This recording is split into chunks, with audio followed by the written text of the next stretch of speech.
Okay, can everybody hear me? Boy, you sound great. Oh, okay. I guess we'll go ahead and get started and do some introductions. I don't know how to show myself as a speaker since I've got myself muted on my own laptop. Maybe you can. You should be able to pin the speaker. Do you see that as an option to pin the speaker? Yeah, I'll let Jonathan play with that. Anyway, I'm Matt Smith. I'm a professor at Clemson, also the director of Clemson's PD Rec and the co-director of South Carolina SARE, or co-coordinator, however you want to use that title. Since I've got a mic and walk around, we have two in person besides me and Jonathan. Good morning, everyone. This is Benita Clemens, and it's a pleasure to be here this morning. Well, organization, I have an organization called Diane's Call, and I'm also on the AC Council.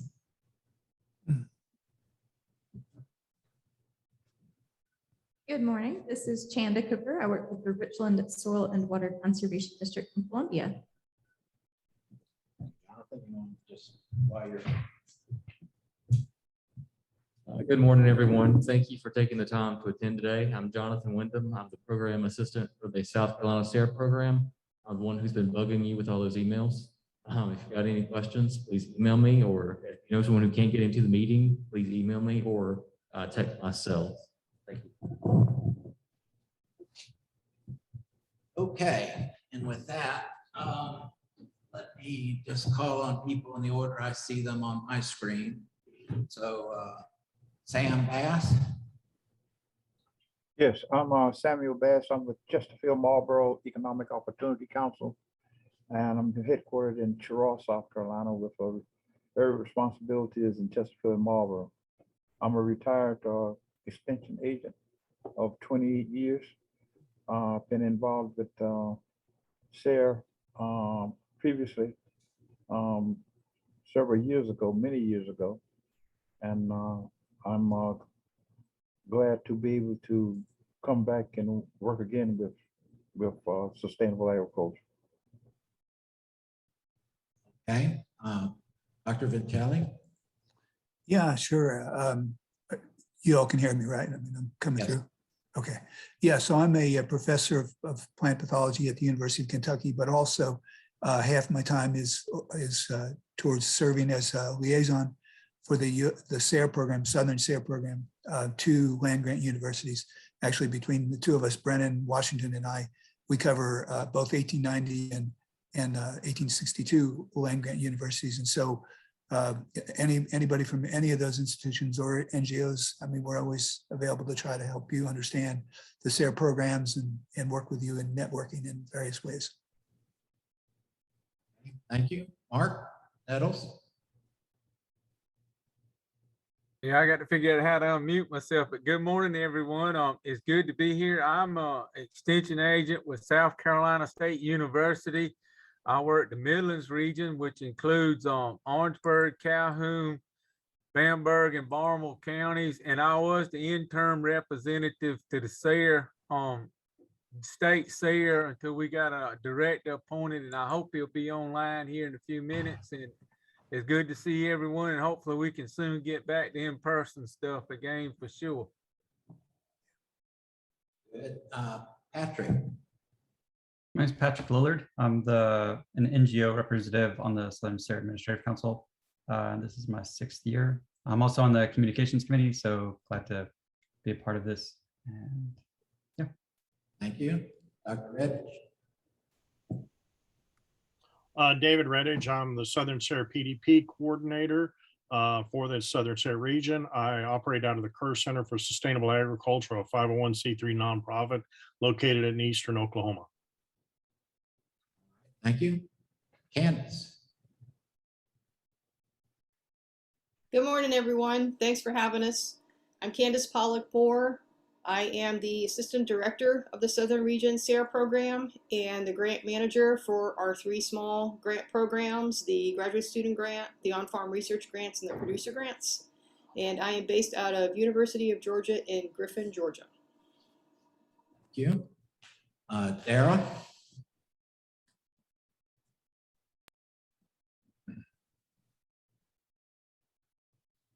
Good morning, everyone. I'm Dara Cooper, Dara Monifa Cooper, with the University of Georgia Southern SARE program, the communications specialist, brand spanking new. So looking forward.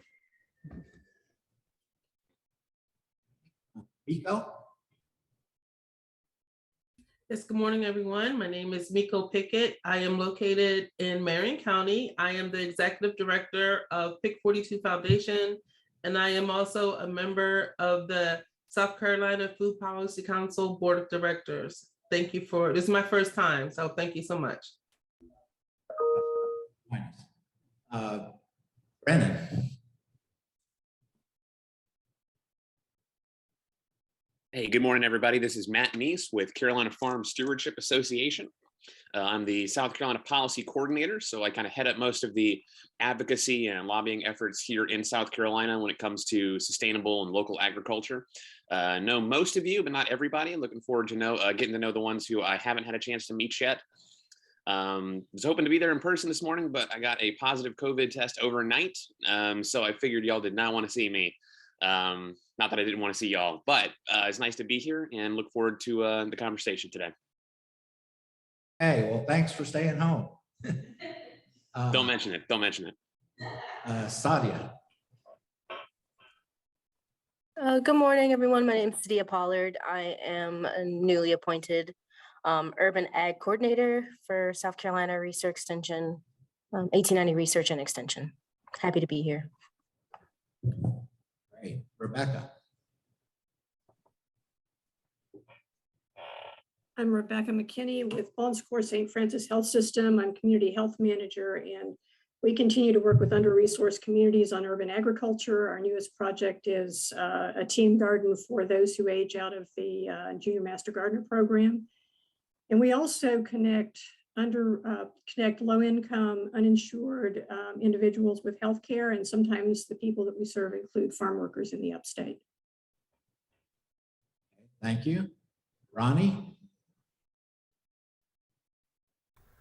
Good morning. I'm Ronnie Rhodes. I'm the Regional Director with South Carolina State 1890 Research Extension, the Santee Watery Region. It covers Sumter, Lee, Williamsburg, and Clarendon counties. Thank you. Dr. Adasi? Okay. Good morning. Good morning. Yeah, this is Joshua Idasi, State Program Leader in Sustainable Ag and Natural Resources. This is my exactly 1 year at South Carolina State University, and I love it. Great. Henry Jones?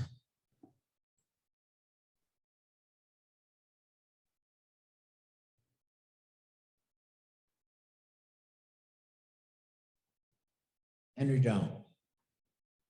You're muted, Henry. Can you hear me now? Yes. Okay. Good morning, everyone. My name is Henry Jones. I'm with the National Veterans Agriculture Association.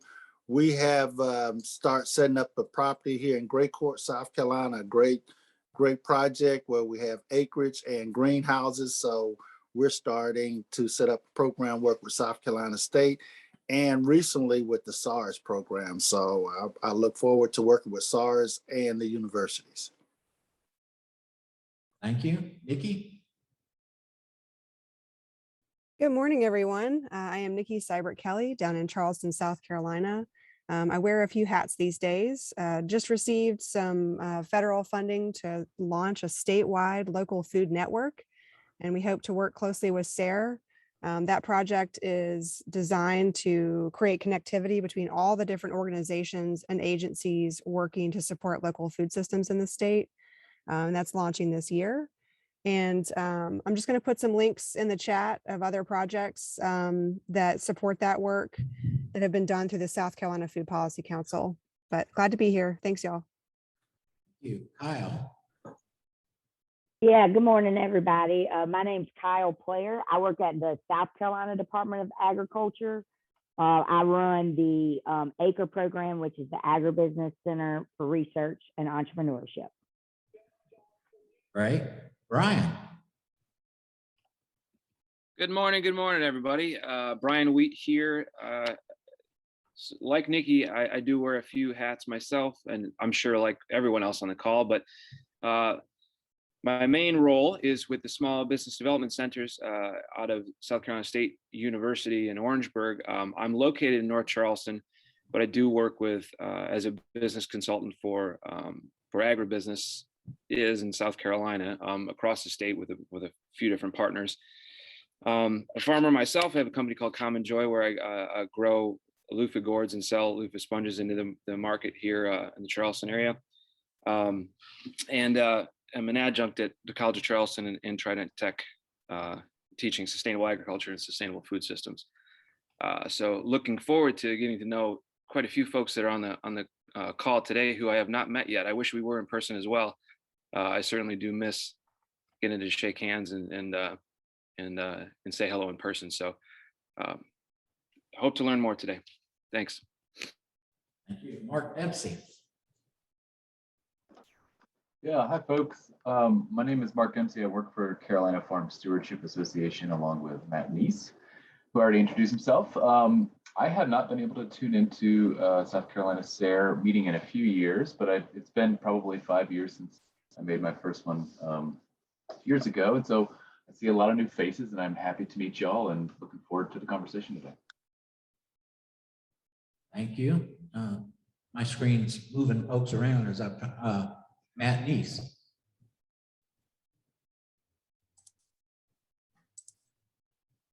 I already went. Yeah, I think Matt went when I was slow on the draw, so I'll go. My name is Brennan Washington, and I'm the 1890 Land Grant Liaison, Southeastern Outreach Coordinator for Southern SARE, based out of Fort Valley State University in Georgia, and I work with our 1890 universities, nonprofit organizations, and with farmers of color throughout the Southern region. Okay, thank you. Matt.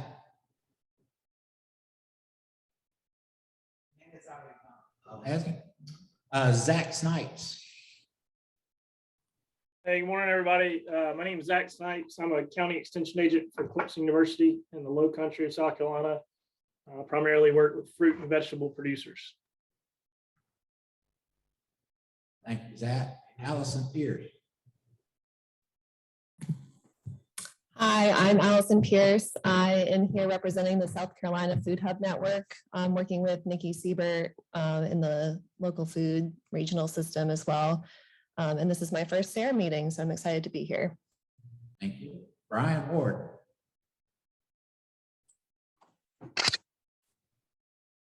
Hey, how you doing? My name is Brian Ward. I'm a research scientist at Clemson's Coastal Research and Education Center. Focus a lot on organic vegetable production and also rice production. Thank you. And Curtis Hill.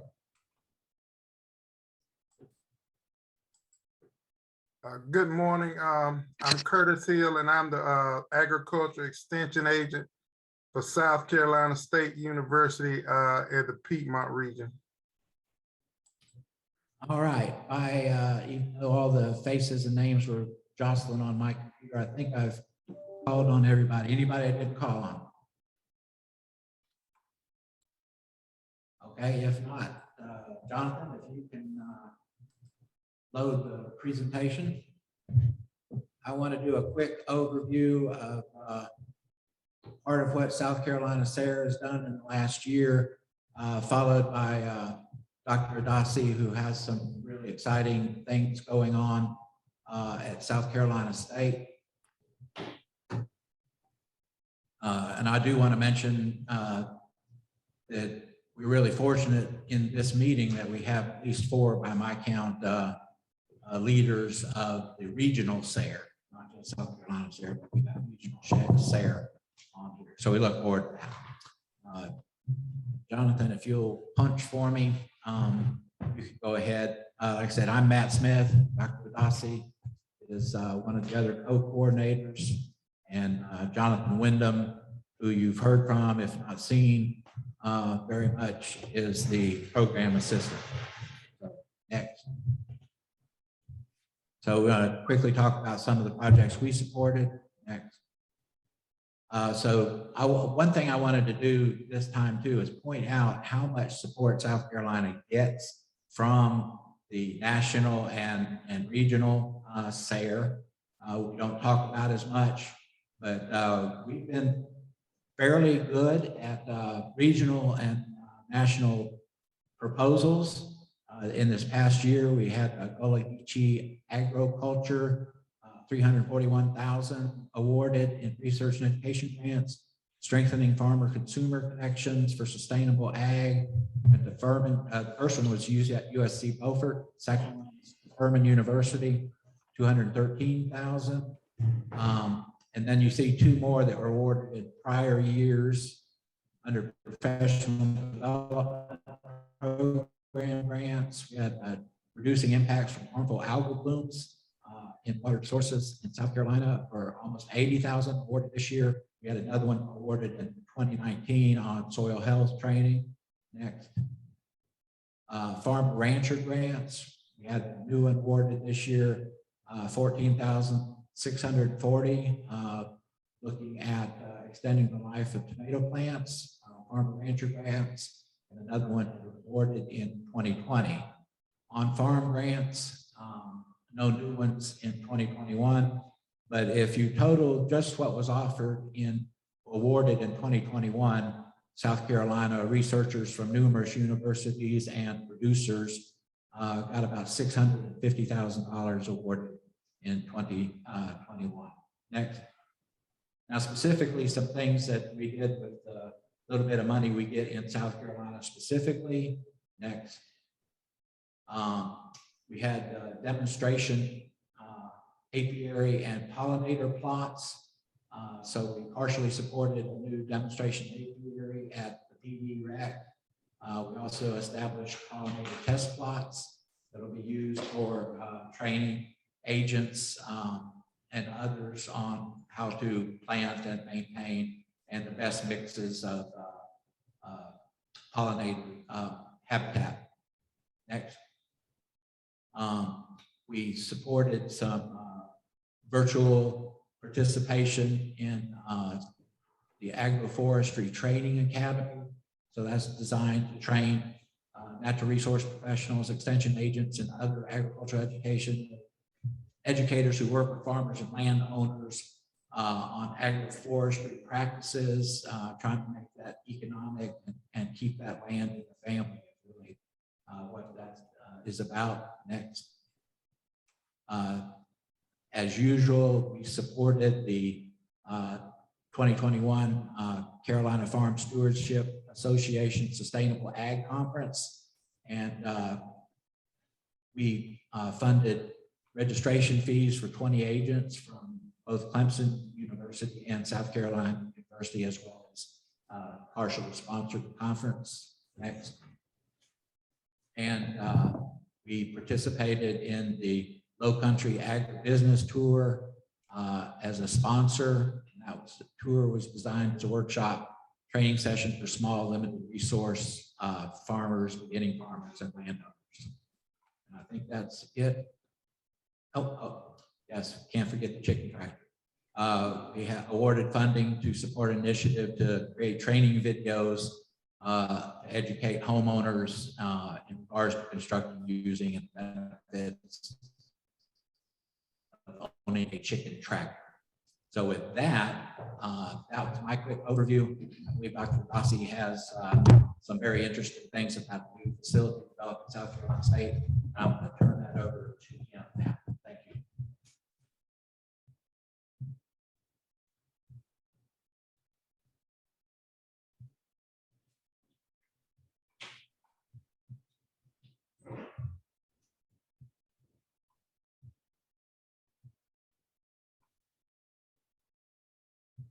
Yeah, I'll have to share my screen here. Let me see if I can pull it up.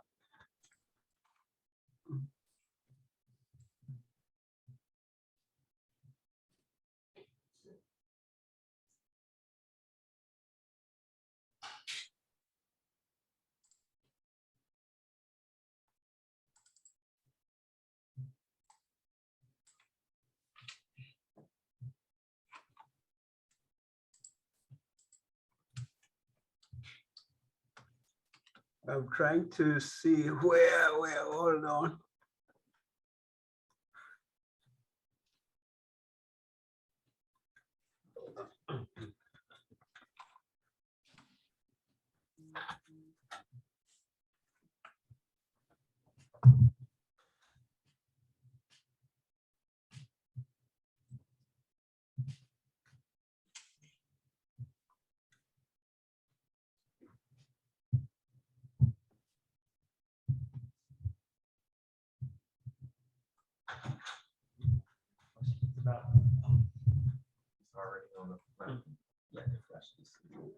Okay, while he's getting set up, anybody have any questions or concerns about what I went over? Or did we have anybody join us since that needs to be introduced?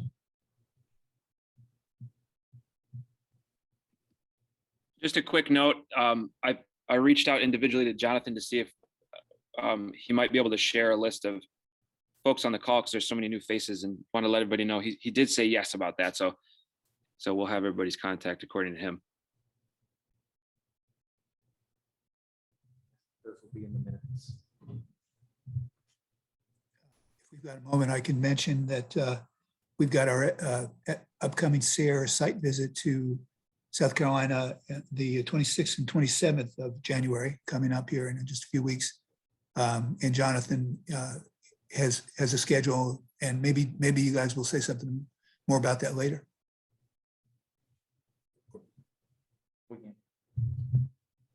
Yeah, we do that. Okay, looks like Dr. Dasi is ready.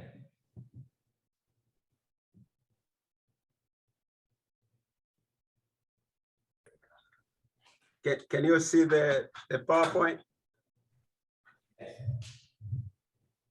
Yes. Okay. What I wanted today is introduce you to what we're doing here at South Carolina State. And as I said, we have quite a lot of stuff going on, but because we don't have a lot of time, Jonathan, how much time are you giving me? Got until 10:35. So we have, let me see. Okay, you give me 30 minutes or 20? 20. We're flexible here. Go for it. Okay, gotcha. Yeah, my background is forestry. I got all my undergrad, master's, and PhD in forestry. But as you can see from my name, I come from East Africa, where I'm coming from a family which is a coffee producer. So agroforest was something which I was born to do. So mixing agriculture and forest has been in our DNA. And we're thinking we will try to emulate whatever is available at our new farm so that we can help farmers have options on how to use the land. And I'm using this title here, using your woodlot to increase farm income. It could be using your open field to increase your farm income. The key thing here is we want to look at specialty crops, things which are very specific in certain areas that farmers have been trying to make some money.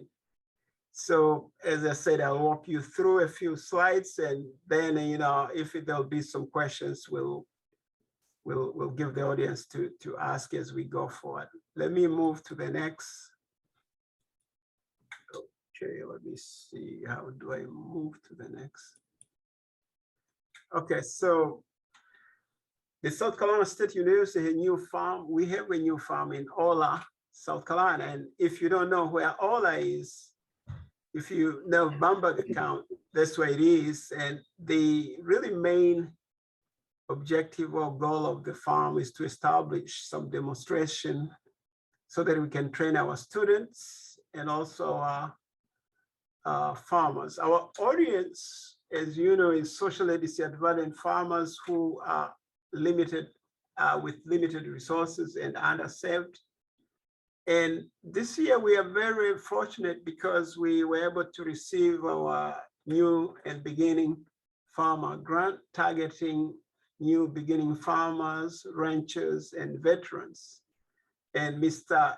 Henry Jones is in the audience, and he's a beneficiary of being a subawardee in this grant. So we will be really working closely together to see how he can bring forth an audience of veterans to our program so that we can really kind of use the synergy they have over there in Gray Court and what we have here at Ola. So it's going to be interesting to see how we'll work together. And down in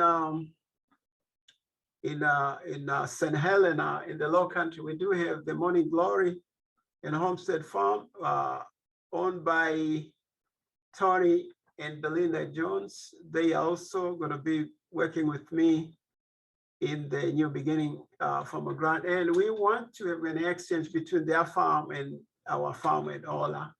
So this farm is going to be an interesting one. And our vision is to introduce whatever works for the small scale farmers. And agroforest has been a very good thing. In many schools where I've been, we were able to introduce agroforest options to farmers, and some are doing very well. We also are thinking of building an agroforest curriculum, which will help us to educate farmers on different options in agroforestry. And to tap it off, that could lead into a master agroforest school for farmers, whereby they'll get certificate. And in doing so, we also want to help them put really their efforts in writing grants. The SARE people are here, and you know how it is. The producers grant is very, very important to anybody who wants to do something in their farm. They can put together any idea, and in 2 or 3 pages, you send it to SARE, get reviewed, and most of the time you get funded. So we'll really put a lot of effort to help those who are interested to write those grants, and we'll have some sort of a clinic so that they get ready. Now, this is the kind of a picture of what the farm looked like. For those who have driven along Highway 301 going west, you pass through. Now we have a beautiful sign on the road there. You can see South Carolina State University Demonstration Farm. And the partitions you see, these are management zone. We just finished a one heck of a soil sampling and testing exercise, and we got it back from Clemson, and we are very appreciative for the work they did, because now we know what are the soils and what we need to do to the soils of our farm. It is sandy, rich area, so we need to put a lot of organic matter. This is what we've been doing lately. Over winter and over fall and now winter, we have put a lot of cover crop seeds on the ground. We want to cover the 148 acres with cover crop, and the seeds we got from make some seeds here in Orangeburg, clover, Clemson clover, and I think we have two types of clovers there, and then we have vetch and rye. I'm very interested in a bruised rye, but I think we've got a couple of rye seeds which were mixed together with the rest of the list I just mentioned. So the farm right now will be covered with cover crops, and we have our researchers almost lined up to work on the farm. And we've bought the farm with 2 pivots. So we do have water, irrigation is ample. We do have ponds there, which were built by the owner of the previous owner of the farm. So we do have water. Our work will be to buy some pumps and to do some kind of a irrigation network to improve the irrigation at the farm.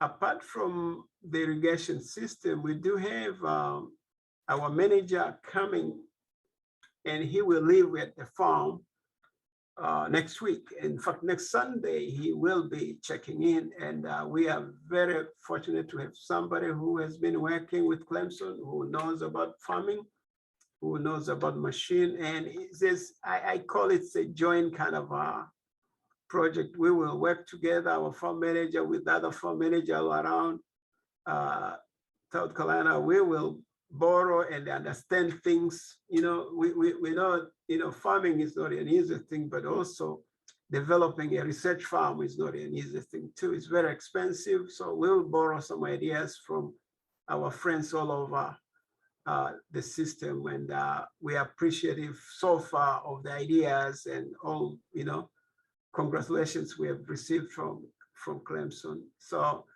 anybody who is interested to come and look what we are up to, you are welcome. And we will give you the address if you need, but it's along Highway 301 heading west.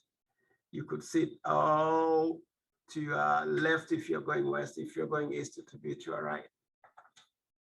That's all about the farm. And as I say, we have a residence where the farm manager will live there, and we are working on getting all the needed equipment now to kind of equip the farm to do its work.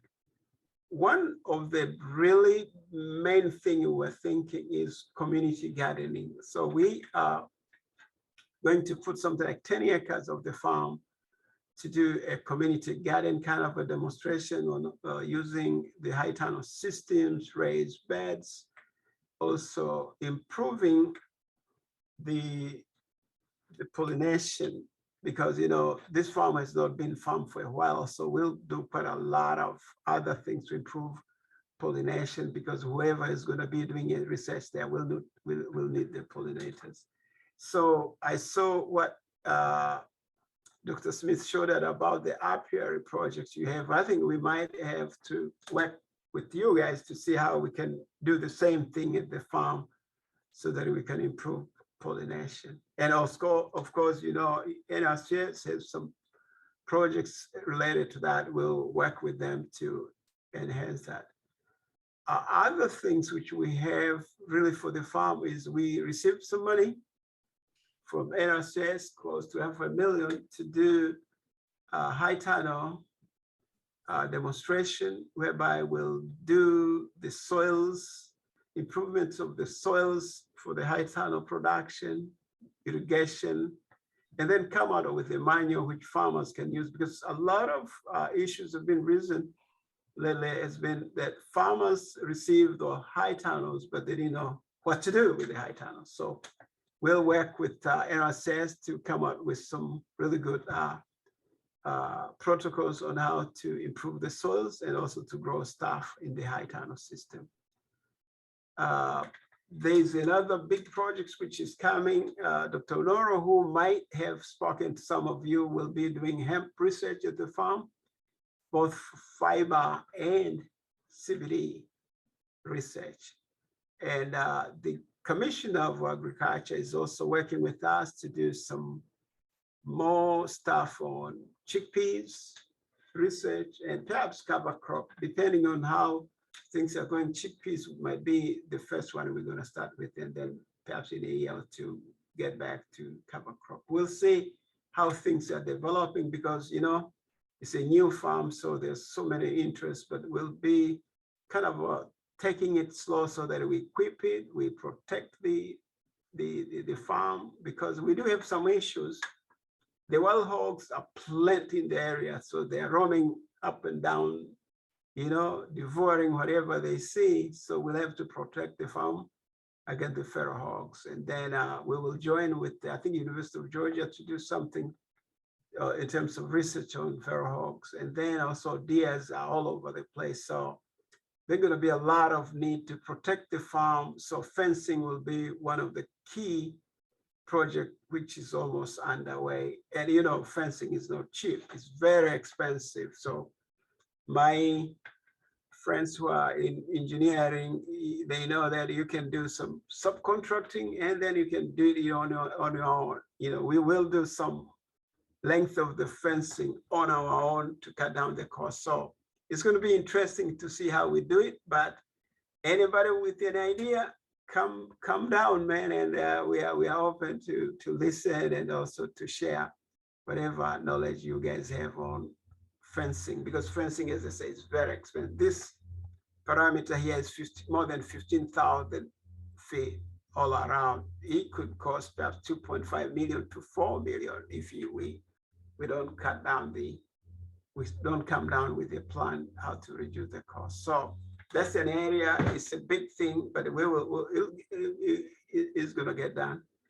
Let me keep on moving. Now, there are so many projects we are thinking, and you guys don't ask me about how good these blueberries are, but they look pretty good when you look at them on the picture. But we want to emulate this kind of things. I have been all over the state now, knowing what I've seen. I like to have some type of blueberries, different types being tried at the farm. You can go with the Ribaye, you can go with the Ira, we can go with whatever is good with the soil we have over there. But also, I was down in the St. Helena area and I ran into this gentleman, the Barefoot Farm. If you guys remember the guy, Mr. Fraser. Mr. Fraser, he's also very innovative. He wants to team up with us at the farm because he is not far away from us. He has another property very close to Bamberg County. He said he can come. And what he wants to do is to do some really nifty research on blackberries. And down in St. Helena, when you go to visit his project there, he has some beautiful blackberries, you know, kind of a demonstration there. And also he's making lots of money with blackberries. So we might mix it up, blackberries, blueberries, and perhaps even strawberries. As you can see, those are very lucrative specialty crop, which really has a very big customer base. So those are areas on the berries we are thinking we will try. Blackberries and all the blackberries varieties out there, we'll try to demonstrate them, and the blueberries. And then perhaps we might try the strawberries.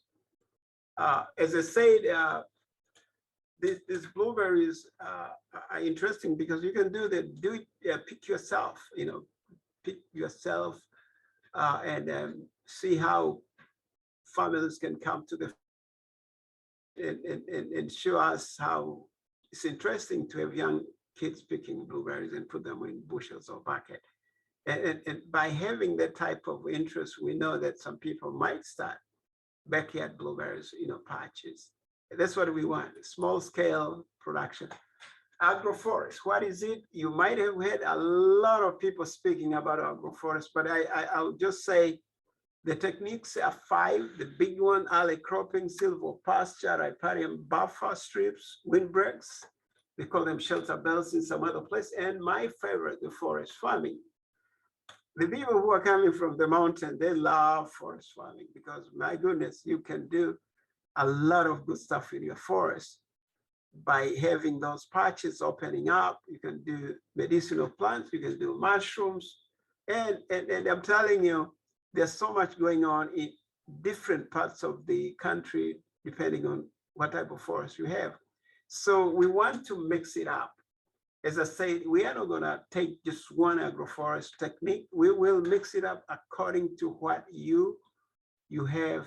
And as I said, my title said, how you can make your woodlot profitable.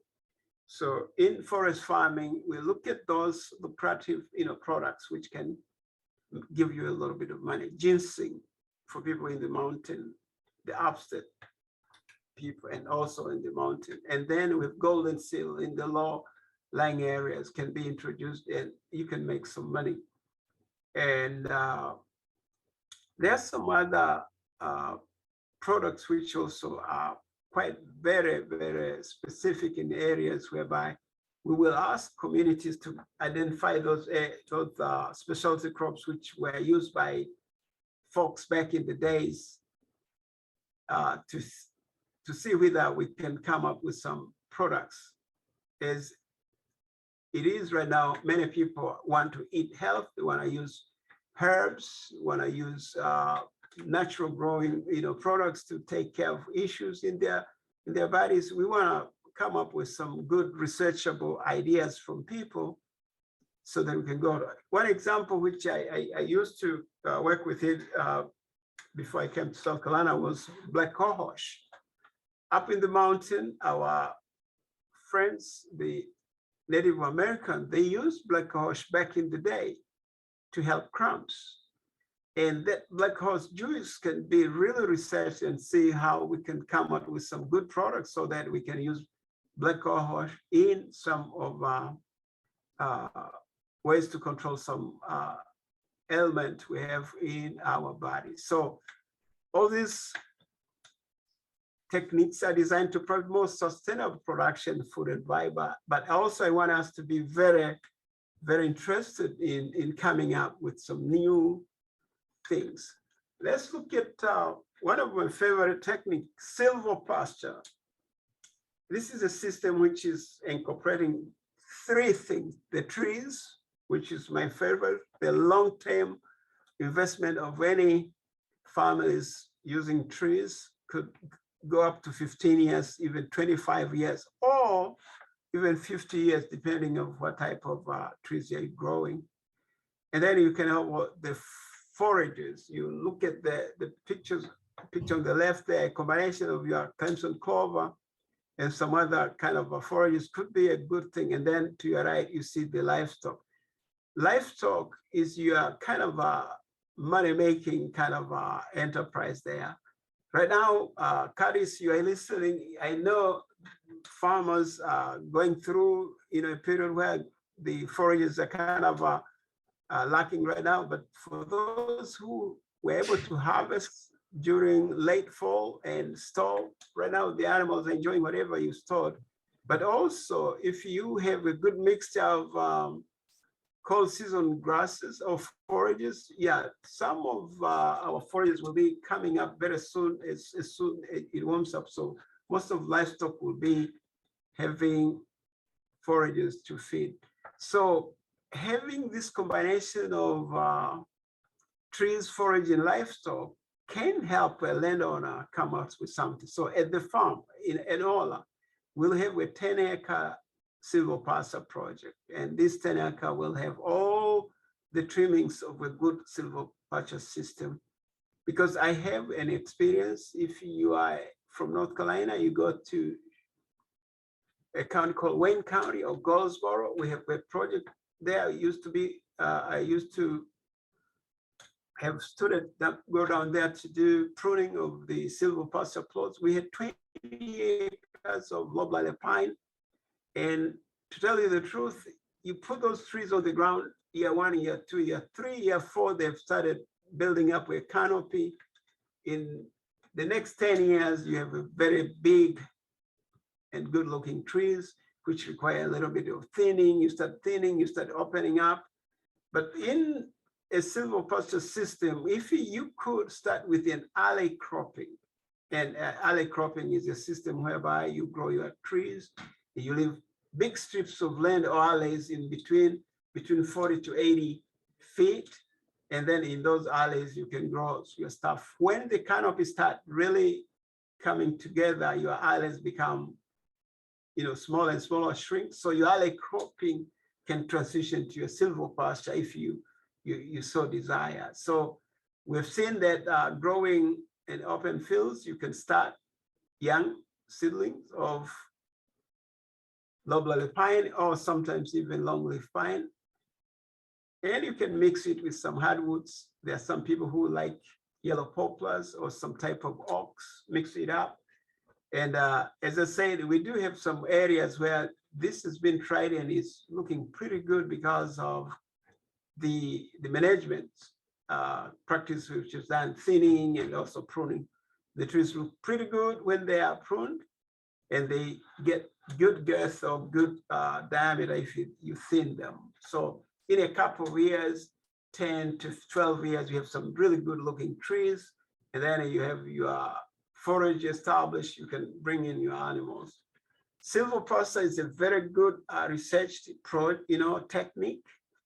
Louisiana, Missouri, and even California, they've done quite a lot of good research on silvopasture. We recommend people to look at it, and whoever in Clemson is interested in working with us in this, we welcome, because we will do what it takes to do a good demonstration so that farmer can see some alternatives. The key thing is this: long-term planning for any farmer who wants to leave a legacy. Your trees will be your long-term investment. Your livestock will be a short-term and money-making kind of enterprise while you are working.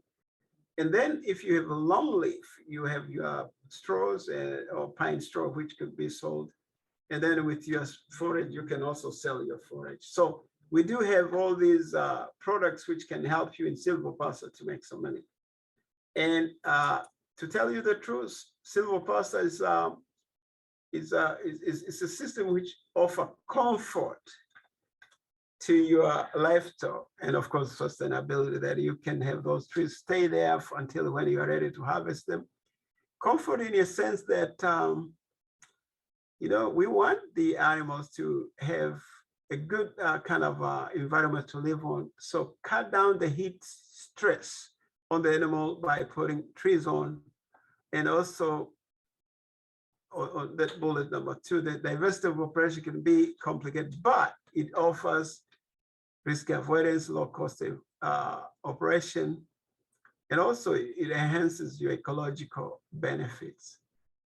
For those who like conservation, this is a conversation kind of a project which you can get into. And good news is NRCS, using equip money, can work with you in establishing some of these practices. So a silvopasture is now taken in many states as a conservation practice. So talk with your NRCS or talk with us. We'll work with you so that we can get this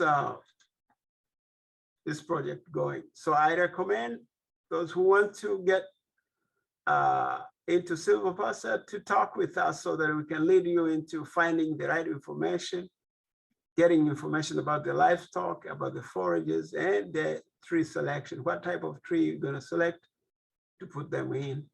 So as I said, I'm here to provoke some food of thought, or so that people can think on what can you do behind your empty lots to do something. Silvopasture requires a little bit of larger tract of land.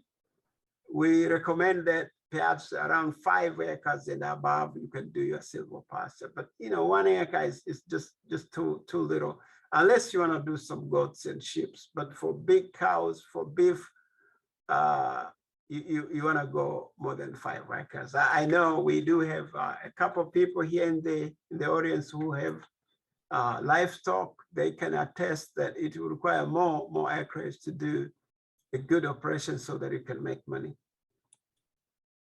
Forest farming option, there are a list of things there which you can do.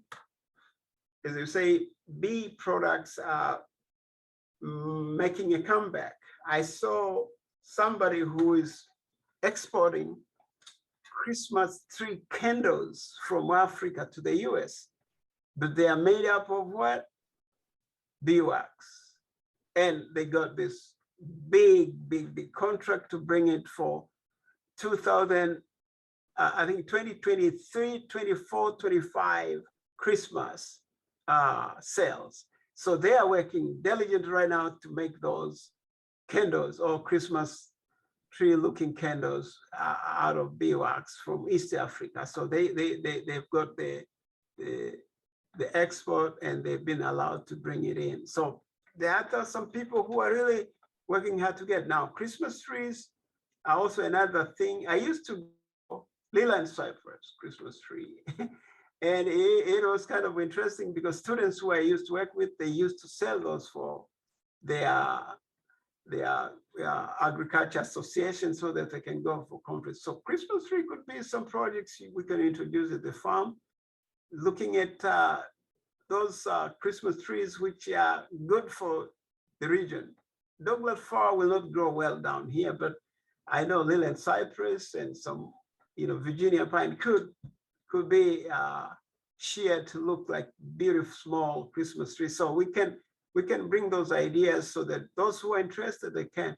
Crafts and wood floral, they are also money making too.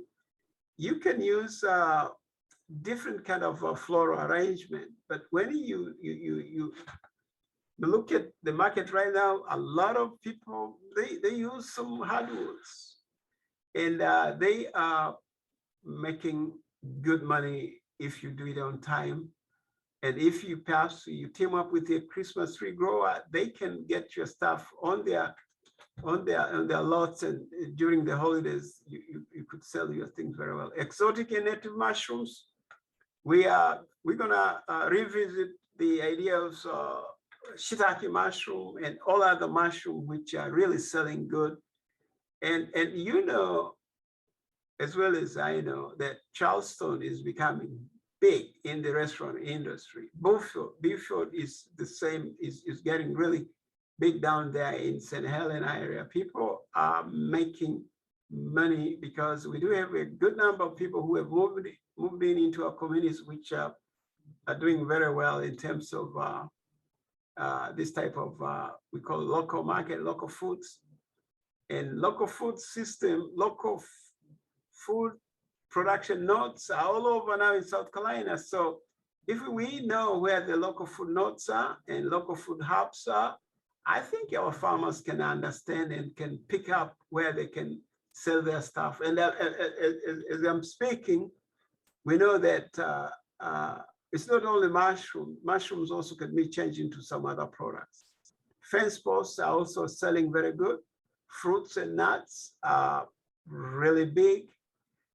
When we talk about nuts, I am really a gung-ho enthusiast about my two nuts, pecan and black walnuts, eastern black walnuts. These are my favorite, nuts because I've worked with them. I've been doing some grafting on the pecan and also on the eastern black walnuts. I know that we can cut down the production, but we are a little bit in the warmer side. So the people who will be really benefiting with the eastern black walnut are a little bit to the northern, but also pecan are growing down here. So we can see how we can work on improving our pecan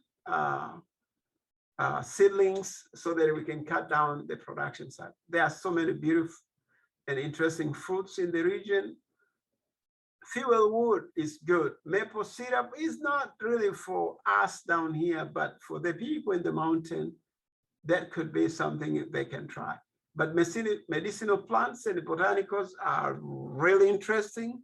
We will try to look at areas where we can introduce some new ones too. I am from East Africa, so I'm in love with some tropical medicinal plants. And one of my favorites is Moringa oleifera. It grows very well here in South Carolina. It's a seasonal plant, but it's just because of its medicinal use, people are interested in how to grow it. We will do some demonstration on that, and then we'll also add some other plants. Think about onions, ginger, garlics, and some other, exotic, medicinal plants we can add in the mix. So ginger, garlics, moringa, we can add them. And then I'm forgetting one yellow medicinal plant, which is really good. We'll also have it at the farm and see how it grows. And it can be under a high tunnel system or in an open field. So we will have all this tried at the farm so that we can have a product mix and also things which we can show our farmers if they want to. The bee product kind of industry is getting big. I will not speak much about it because there are so many things. Because honey may be harvested more than once a season. And as I said, with the bees being a very big help in pollination, we can have all benefits because of apiculture. And as I said, there are so many products which can come out of it. But also there's some issues related to bees. We do have the honey, what you call the killer bee, which has been really devastating a lot of our bee colonies. We will work with whoever is interested to make sure that we research on diseases which are attacking bees. And if there are some also invasive kind of bee species which are coming our way, to know where they are. Some of the killer bee are in the Pacific Northwest. They've not been this way, but we are watching so that we don't have some invasion down here from these exotic bees. There are so many interesting stuff with bees. There are prices. Those are a little bit old prices, but you can bet that there's somebody in the upstate area, and I bought some bees this fall for $15 a liter.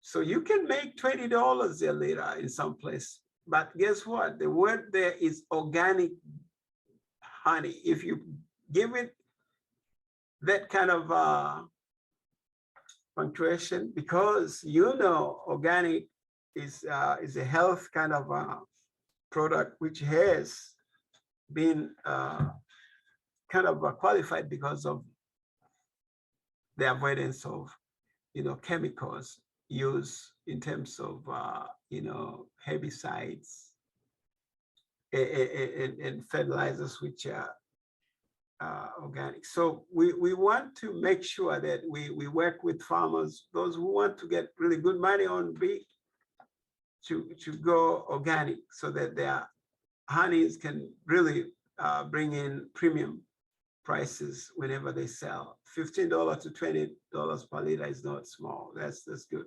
And you know that a gallon is almost 4 liters. So a gallon of honey could give you almost $100 or $75.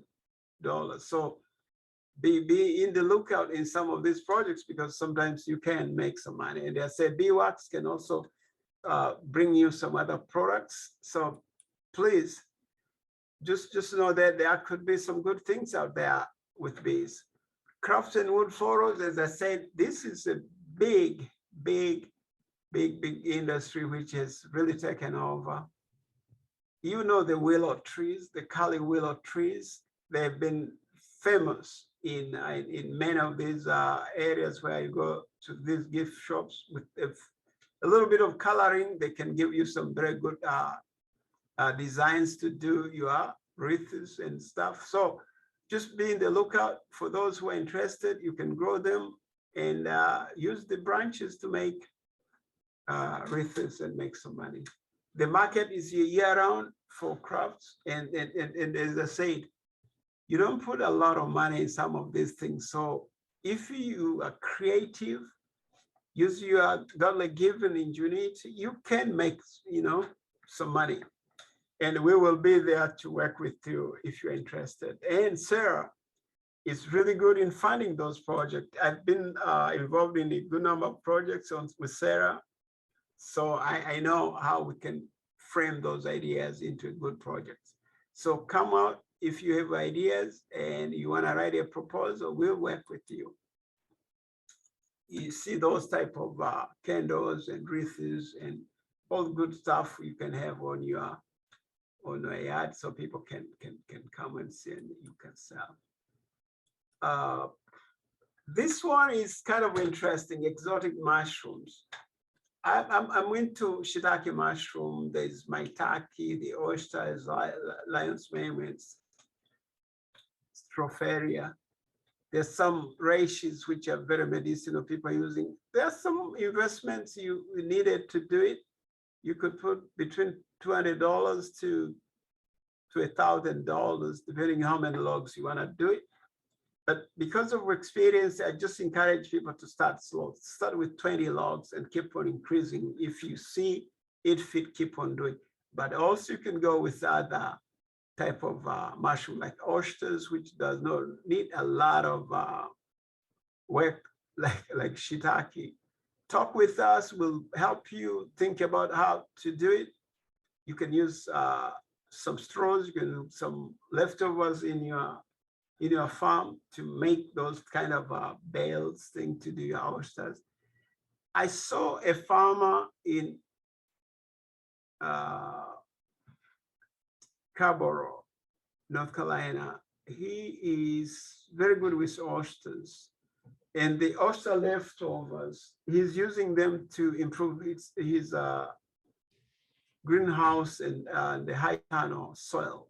So you mix your leftover oyster material into your soil, your plants will start getting some symbiotic kind of relation with the oysters, and they start growing together. You see those tiny little white oysters growing with your spinach and with your lettuces, and voila, you got two products coming out of your greenhouse. So to tell you the truth, there are so many things we can work together so that you can start doing something. And the more you do it, the more you get better on it. So exotic mushrooms are another crop we can introduce, and we will introduce it in the farm. So we'll see how it goes. There's so much, as I say, needed to do all these things, but the key thing is plan. Plan it with a kind of a proposal to SARE, show how you're going to do it, and you're going to get funded. Definitely, if you have some help from Extension, work with us and we'll help you put it together so that your proposal will be a good one to be reviewed well and get the funding.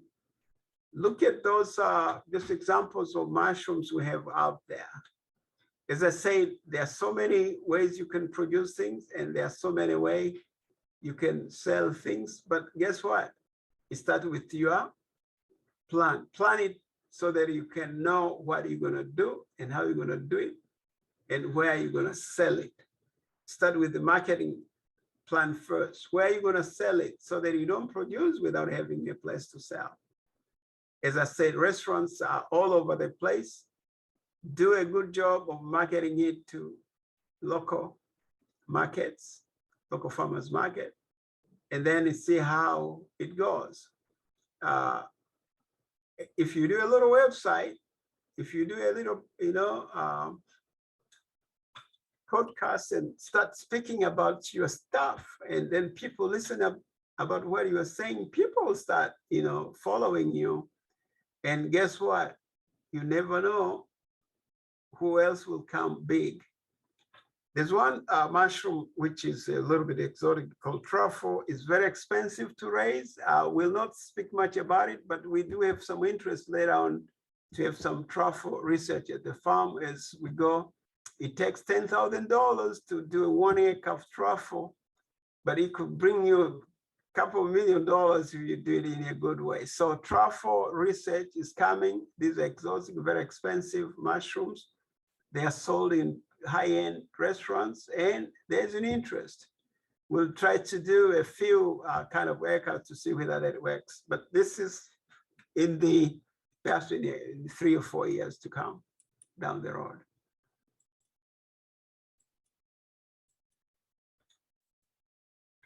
Fence posts is a big thing because people are looking for ways how to protect their land.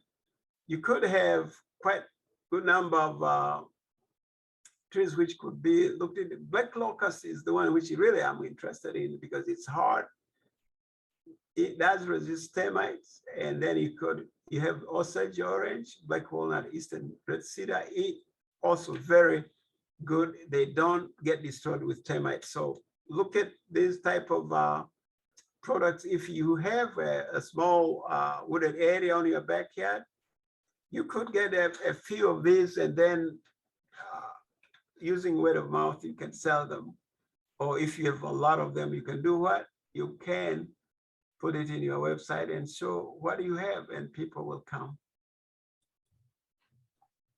This is my favorite, as I said before, fruits and nuts. They are, because people do want to mix things these days. You do salads, you want to add some nuts. You want to do this, you want to add some nuts.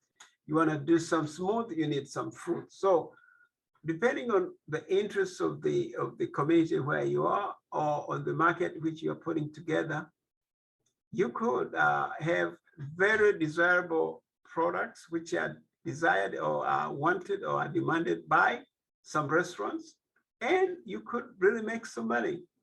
It all depends on creativity and a plan. Producer grant can help you to get started organizing your idea together on how to do it. And then specialty crop grant can help you in marketing your thing. So let's work together. As I said, cooperative extension has been here for you.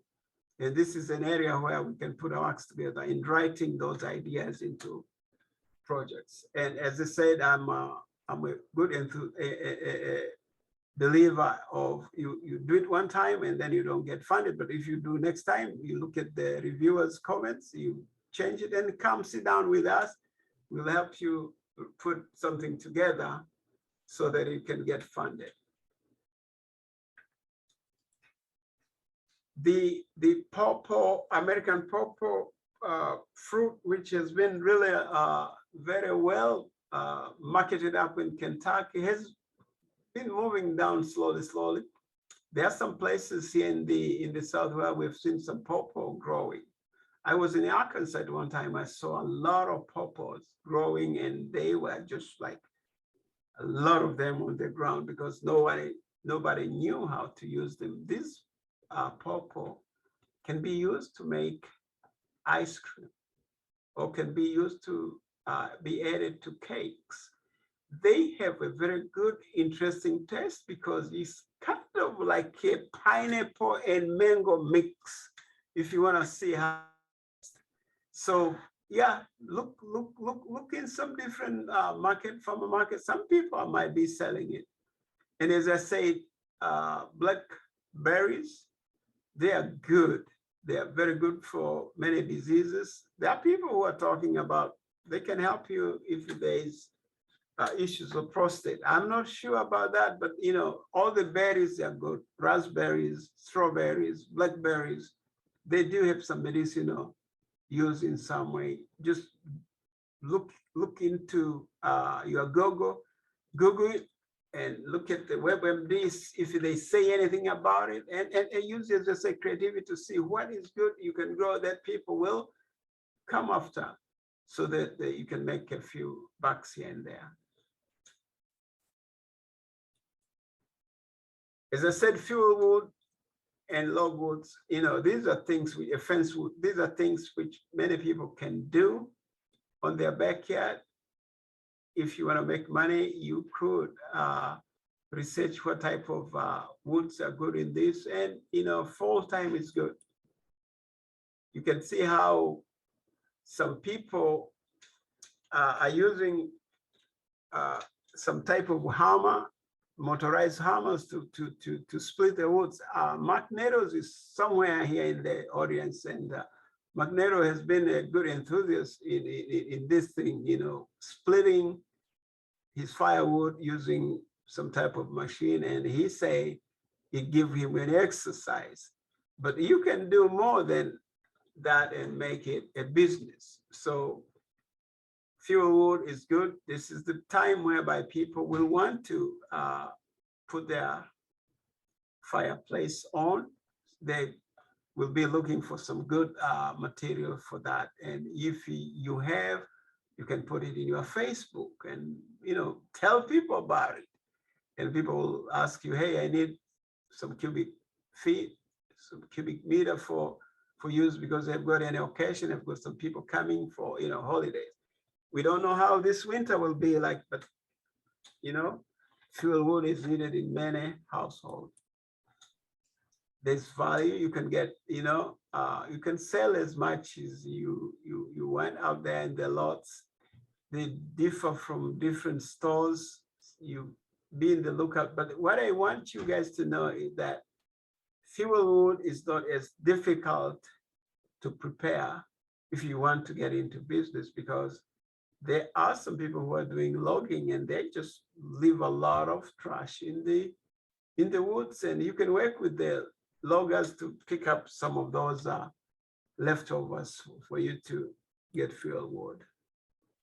I will not dwell over the syrup because we don't really have maple here for this, but for people who are in the north and or in the mountain there, this is my interesting area of research. I will perhaps put a lot of time at the new farm. We will do medicinal plants because of the aromatherapy and also because of the medicinal benefits of some of these crops. Golden seal has really been a good one for many people who have tried it. Golden seal and ginseng kind of grow together in some wooded area. Ginseng will be more on the colder side and golden seal on the warmer side.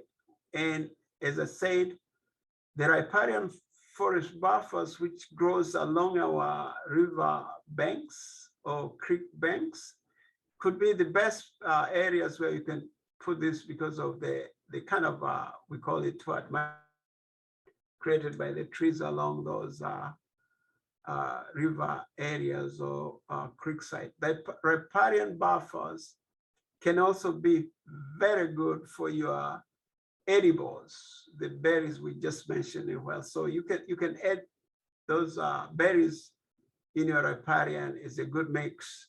And also you can all add medicinal plants along those areas of your riparian so that you can protect them and you can have also access to water.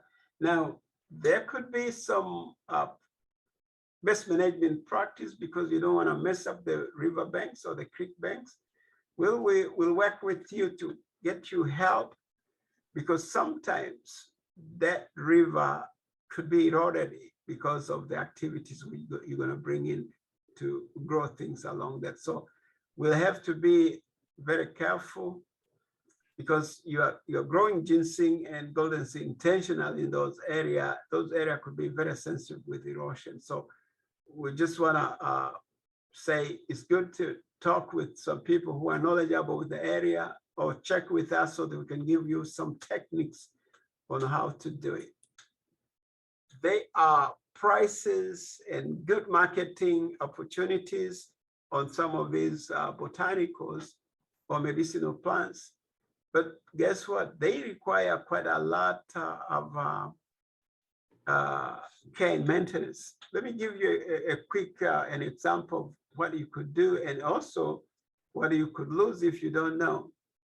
Voles are tiny, small mice, which really can mess up your crop if they can come in and start digging and eating your roots. Sometimes you could see your crop, dying in front of your eyes.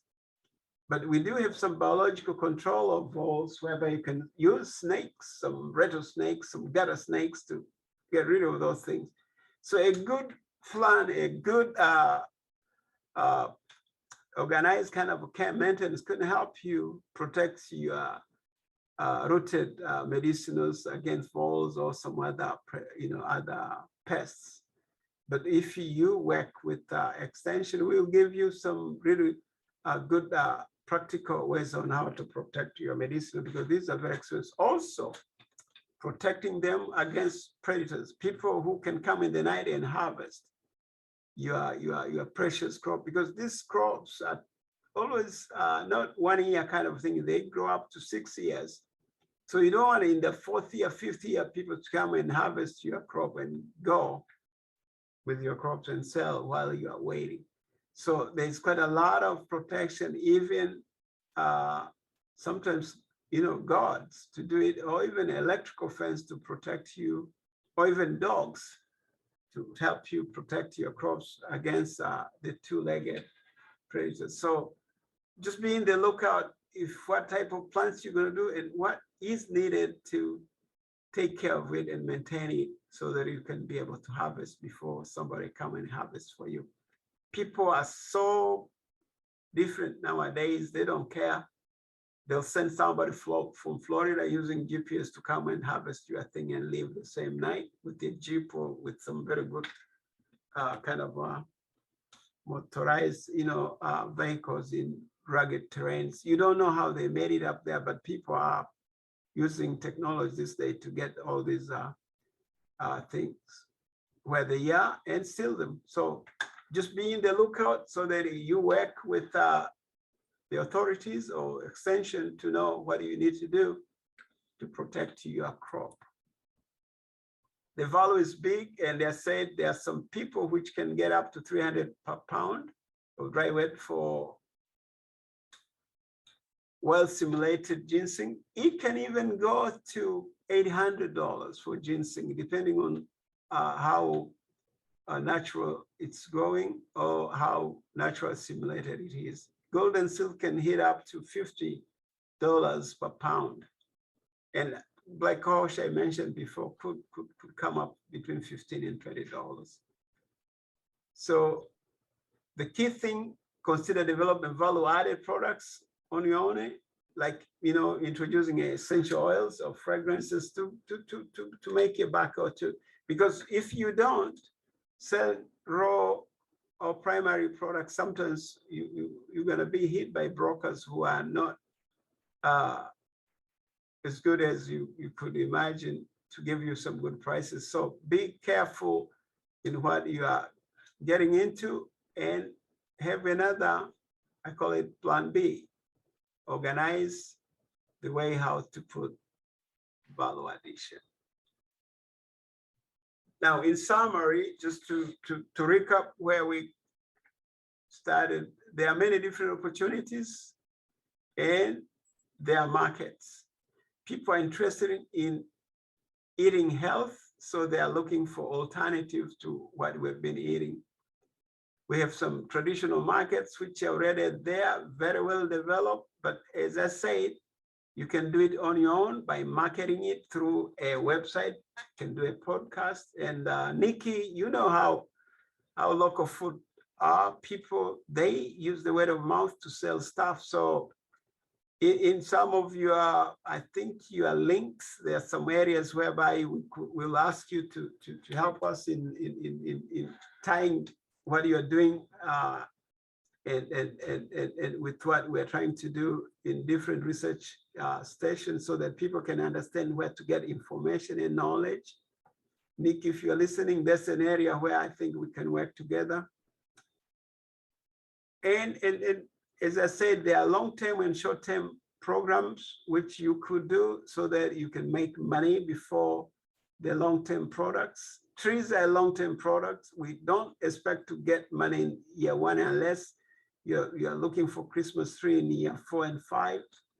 So make sure you have a plan and make some objective, 1 or 2, 3 objectives are good for any product so that you know how you can produce it, how you can process, and how you can do the supply chain. How can you distribute to the market if you were to produce this much? As I say, developing several of these opportunities will upgrade the quality of your woodlot, of your open field, or your farm. And if it's timber, you're gonna have, a good crop at the end of the rotation when they are ready to sell, but make some money while you're waiting for your trees to grow. Let me stop there, Jonathan and Dr. Smith. If there are some questions, perhaps people, you are invited a little bit later, depending on what Jonathan says. Thank you. Thank you, Dr. Adasi. Are there any questions or comments? Yeah, this is Paul Vincelli. Yeah, thank you, Joshua. That was very, very interesting, very comprehensive. I'm just wondering about the theme, the sustainability theme. It seems like you're presenting a high degree of diversification opportunities, which of course sounds marvelous. And so that would be with the intention of increasing the profitability pillar of the sustainability triangle. Is that kind of what this is mostly about? Yeah. Sustainability is a big thing here. The emphasis, because I started with the word woodlots, we want the trees to be your long-term investment. Think about having trees growing there for long-term, but while you are waiting for the tree crop to be there, do, what do we say, make some stream of income, and it will sustain you if you have those stream of income, the cash flow thing. Yeah. That will help you move from one year to the next. And then another thing is the carbon sequestration industry is going to start picking up very soon, because I hear some rumors and some,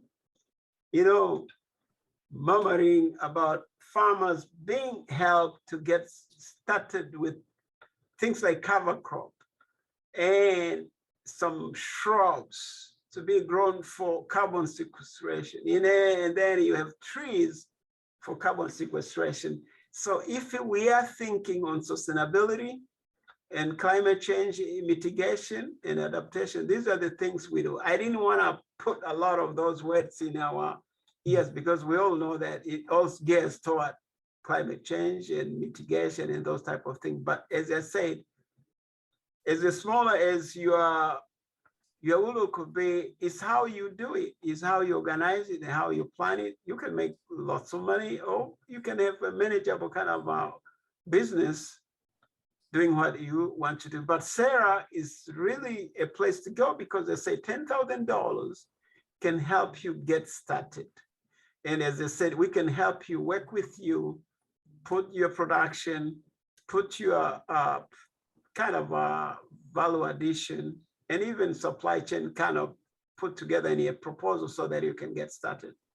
And when you put sustainability in the three things I mentioned, you're in a good position to be very competitive. Yeah, very good. Thank you. Thank you. Miko?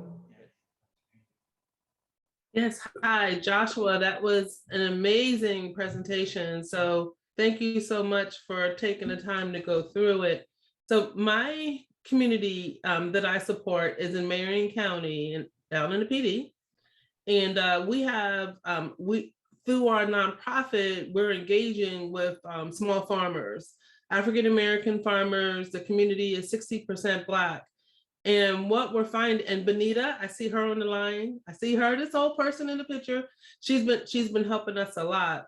And so, what we're trying to do with our farmers, a lot of them, they have not been following Schedule Cs. They plant their crops and they don't have any idea of how to sell them or where to sell them. So, we're just trying to help folks kind of get legit, first of all, and then have the tools that they need, grant money that's desperately needed down here, so folks can have the tools that they need to farm, and I can give you some examples another day, the farm more streamlined, let me put it that way. So what I am saying is, Joshua, how do I get in touch with you after this call? Because I would love to connect. And I think that, you can at least point us in the right direction down here in Marion County in a lot of ways. Yeah, that is a good question. The reason me and Dr. Smith, we wanted to have this open forum is really to get you guys tell us what are the issues and needs out there. Now, as I said before, we did have an ag business tour last summer down in this St. Helena in Low Country. And the reason we did was to really see what farmers can see that is selling or is making money for those who have already established farms. So we will work with you, FAPS, get these guys, get your people to have a tour with us, and let them see what is working out there. And also come back in the drawing table with you and see if we can do a demonstration where we pick 1 or 2 farmers who has a plot, which we can share and do something. And then we got up ready to go, Joshua. no problem. That's why South Carolina State is all about. We will work with you. We'll identify who is interested to do a demonstration. And then my friend from, not Fort Valley, but from Georgia, the SARE coordinator for 1890 is here. Is it Brian, Mr. Washington? Mr. Washington and I know he's listening. We're interested in those areas where really there's a dire need to demonstrate. We'll work together so that we can get a little 10,000 grant to one of the farmers. We'll put all our energy to help them write and get that $10,000 producer grant so that we can have that demonstration. As I said, I've done it before. We have some examples. There's one lady in Simpson County, North Carolina. Her name is Miss Dixie. Miss Dixie lost her husband and she wanted to do something so bad. We say, okay, let's do pecan. We bought some pecan from Mississippi. We brought them and stuck them on the ground. Guess what? $20 per pound. Right now she's selling her pecan, and this Christmas she made not beaucoup money, but she made some money. And she called me, can I send you a bag? I said, no, sell it. So let me tell you, people who are interested and they love to do it, we can work with them. And there's no really a bullet magic on doing it. It's just doing it. Put it in the ground, protect it against pests and predators so that they can grow.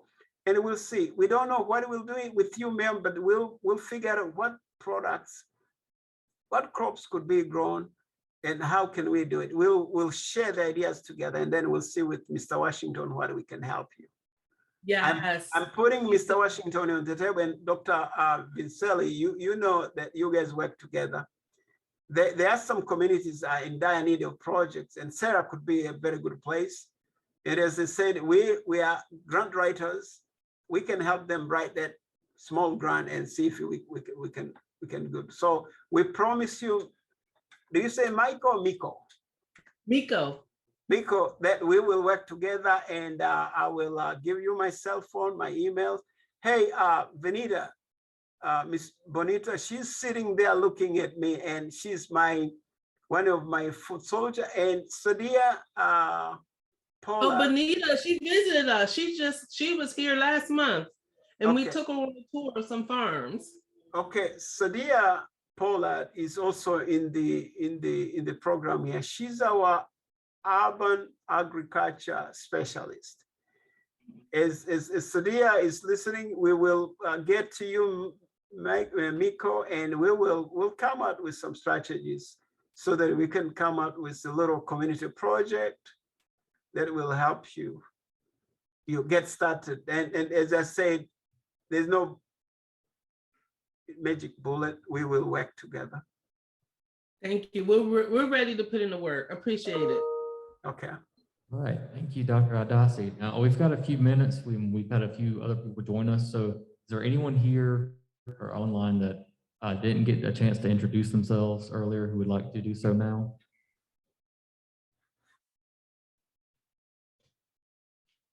Anyone online? Hi, this is Susan Pavlin, and I'm with Fellow Farmers Co-op. Same fellow. Well, we have opened up a packing house and are working on a cut and chop line as well, selling primarily to institutional customers. And the Gullah Farmers Cooperative focuses on, prioritizes serving Black farmers, particularly in the Low Country, but throughout the region. Hey, Jonathan, is Mark Nero, did he introduce himself? Sir? Did you say that again? Mark Neros. Is Mark Neros in the audience? Yes, Mark introduced himself earlier. Yes, sir. Yeah. The reason I'm mentioning Mark is because we do have something we call Leaf Green Project, which is funded by a different kind of program, but is also SARE, IPM kind of a thing.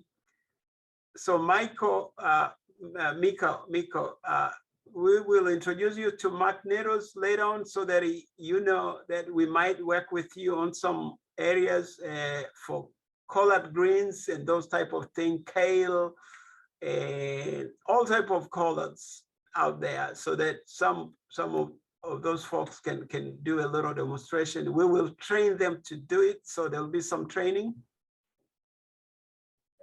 Okay, great, thank you. And as Brian Wheat mentioned, I will make minutes from this meeting public, and those minutes will contain the attendance list.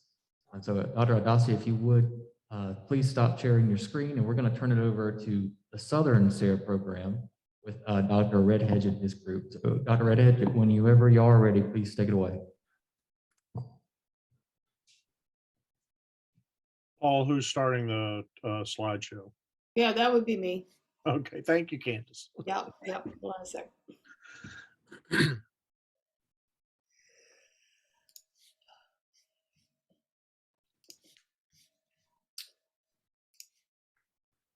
Okay, can everybody see that? Can everybody see my title slide here? Yes, I can. Okay. Okay, I can, David, was I supposed to start off or were you? It's honestly, it doesn't matter. Okay, well, I can start. So I wanted to thank the group in South Carolina for giving the Southern SARE outreach team an opportunity to talk a little bit more about the SARE program, specifically the grants that we do provide, and then some of the sustainable ag resources that we also offer to folks within the region. So hopefully this presentation that we're going to give will provide some good information to those who may be new to the South Carolina Advisory Board. And then for those who are familiar with SARE, hopefully this information will just be a good refresher course for you in terms of the specifics on the grant details. So some of the topics that we're going to be covering will just be an overview of the SARE program and the grants that we do provide. Paul is going to give a little bit of information on the specifics on what we mean when we say sustainable agriculture. We're going to get into a little bit in depth on how a proposal is reviewed and some tips for writing a strong proposal, just to give you some good take-home information and a little bit of information on how Southern SARE does handle those grant proposals in terms of funded. And then Brennan is going to provide some information on our sponsorship support program, specifically a new program that we launched in 2020 called the Sustainable Agriculture Leadership Program, which specifically focuses on historically underserved farmers and ranchers.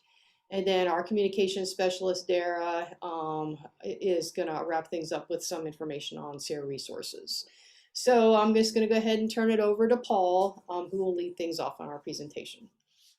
Well, thank you, Candace. And I guess I just tell you to advance, right? That's probably the best way. Yes, please Okay. indicate to advance the slide. Sure. Okay. So first of all, everybody who's here is working in one way or another on food production, and I just want to thank you all for what you do because it, in one way or another, feeds my family. Next slide. And so one of the things that I like about SARE, and I'll probably say this several times, I'm still in my first year here and I'm learning a lot. I must say the team that is here today with you is really very strong in their knowledge base. I'm sort of the newbie.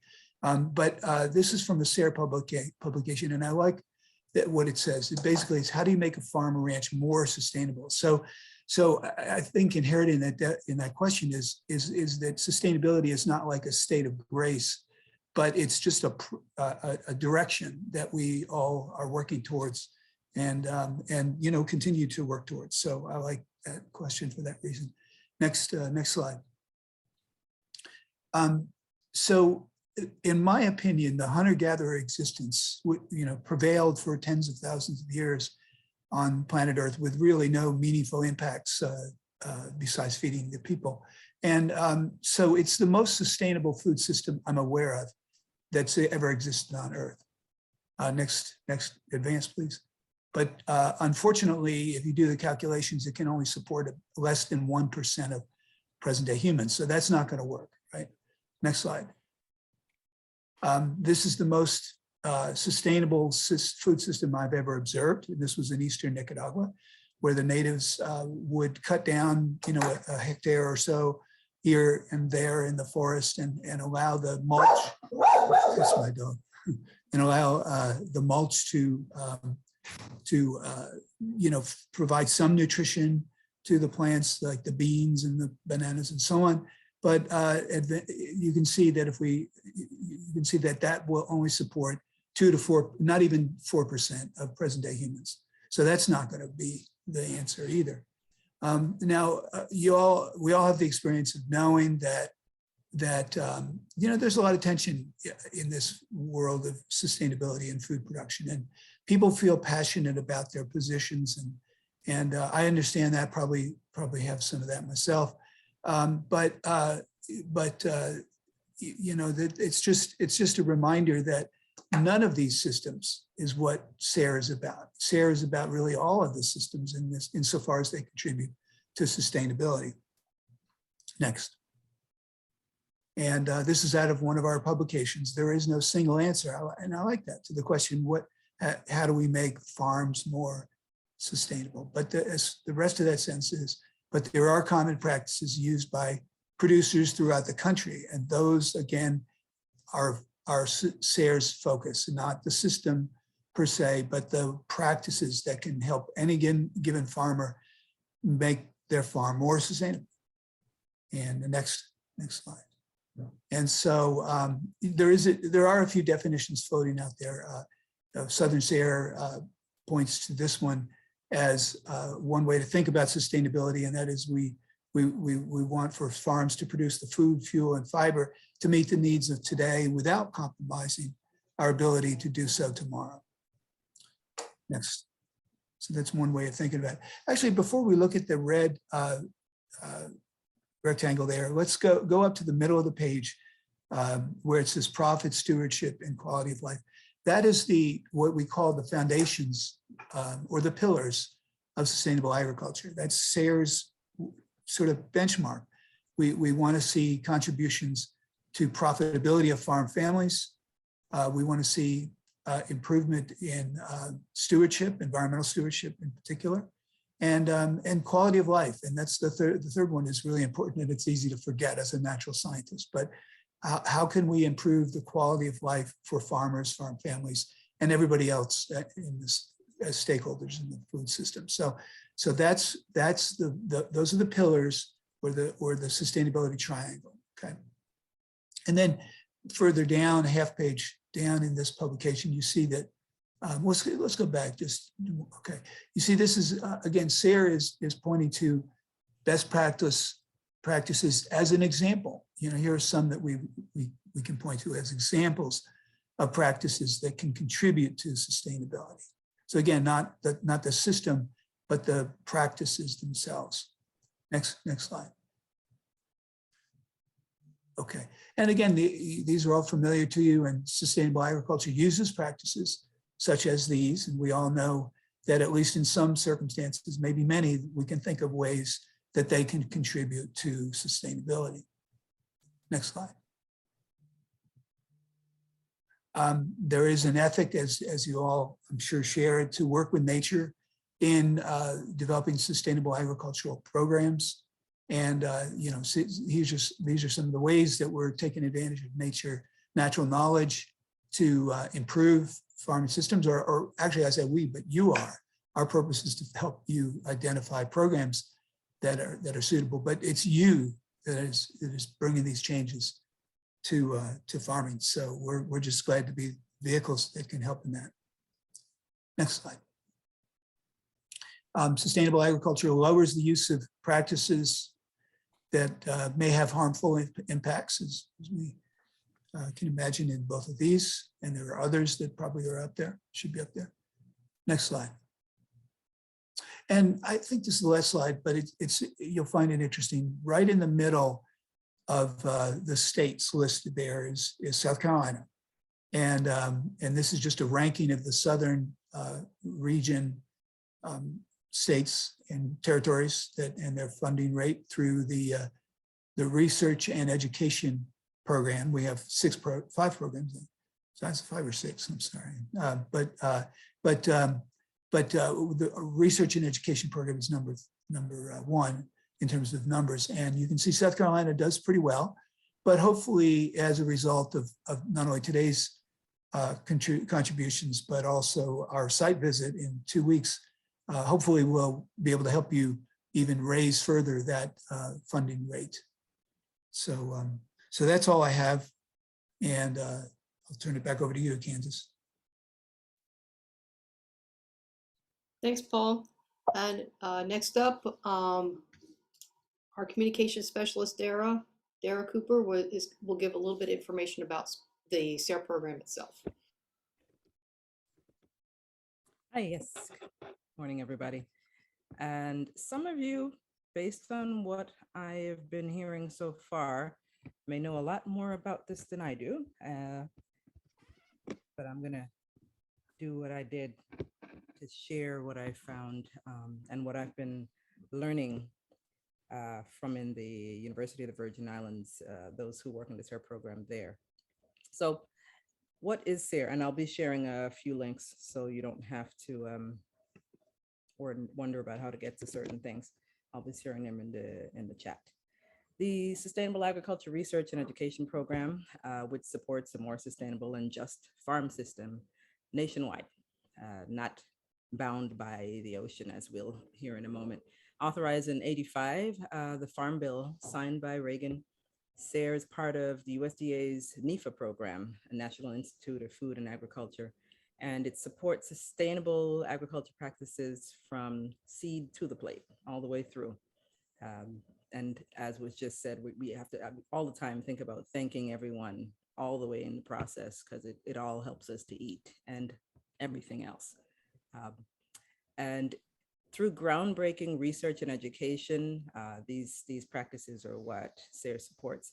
Our outreach program provides communication and technical support at the national level.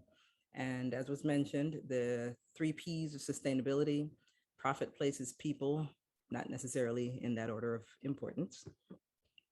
Competitive research grants are the primary tool used along with other resources that I'll mention shortly. Next slide. All right, how does SARE work? It's administered based on our various regions, northern, southern, and so on. And we support 13 states and 2 territories in the southern region, southern SARE does, from Oklahoma along the southern coast up to Virginia, including Puerto Rico and the Virgin Islands of the United States, which is where I'm from. Our host institutions, University of Georgia, Fort Valley State University, and the Kerr Center for Sustainable Agriculture in Oklahoma. Our program both includes and supports diversity, equity, and inclusion. And we seek ag professionals, including farmers, NGOs, researchers, government agencies, a cross-section of experts in the region to serve not only as AC or administrative council members, but also serve as technical reviewers. The administrative council sets research priorities, releases grant calls for proposals, and reviews and selects grants. That's the end of that slide, but I'll be back later.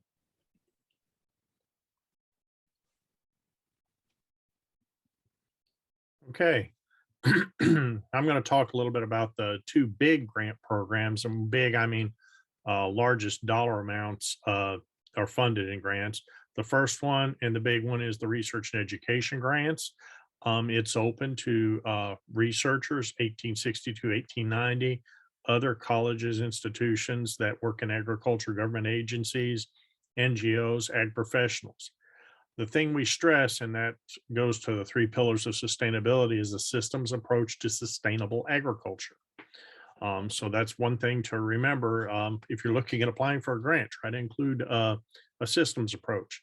They're up to 3 years long, funding maximum $400,000. Research-based projects has an educational component, producers are required to be part of the process. In other words, we want to see that producers are supportive and interested in the research that's being done. And that is part of the submission process. Different types of funded projects may include, as seen on the list, fitness and meat goat herds. Joshua gave that talk on civil pastoral agroforestry and the other components of agroforestry, food hubs, regional food systems, cover crops, soil quality. And if you want to see what's been funded in the past, I always encourage people, go to the National SARE website and go to the search engine, and you can search on all the projects that have been funded in different topic areas, and final reports will be there so you can see and learn what's been happening and what has been funded in the past and may generate some ideas for future grants. Go to the next slide. Education grants. Several years ago, we had a meeting with NGOs in Washington, D.C. at the national level. And one of the questions was, where do NGOs participate a lot in SARE? And one of the takeaways was their strong suit is education. So the R&E was always focused on research with an education component with the research project. But the realization was that education can be considered a separate part of those pool of funds. So then we broke out some funding for education grants. It's again for the same group of people, encourages education outreach-based activities, promoting sustainable ag, no research involved. So in other words, if you apply for this one, don't include research, awards up to $50,000, and it's a 2-year project. It's intended to benefit farmers and farm communities.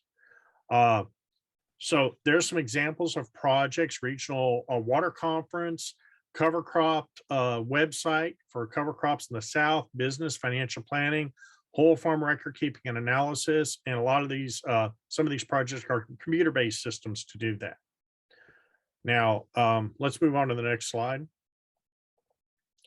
Now, the education component of R&E can be confused with PDP because PDP, professional development, is also an education-based program.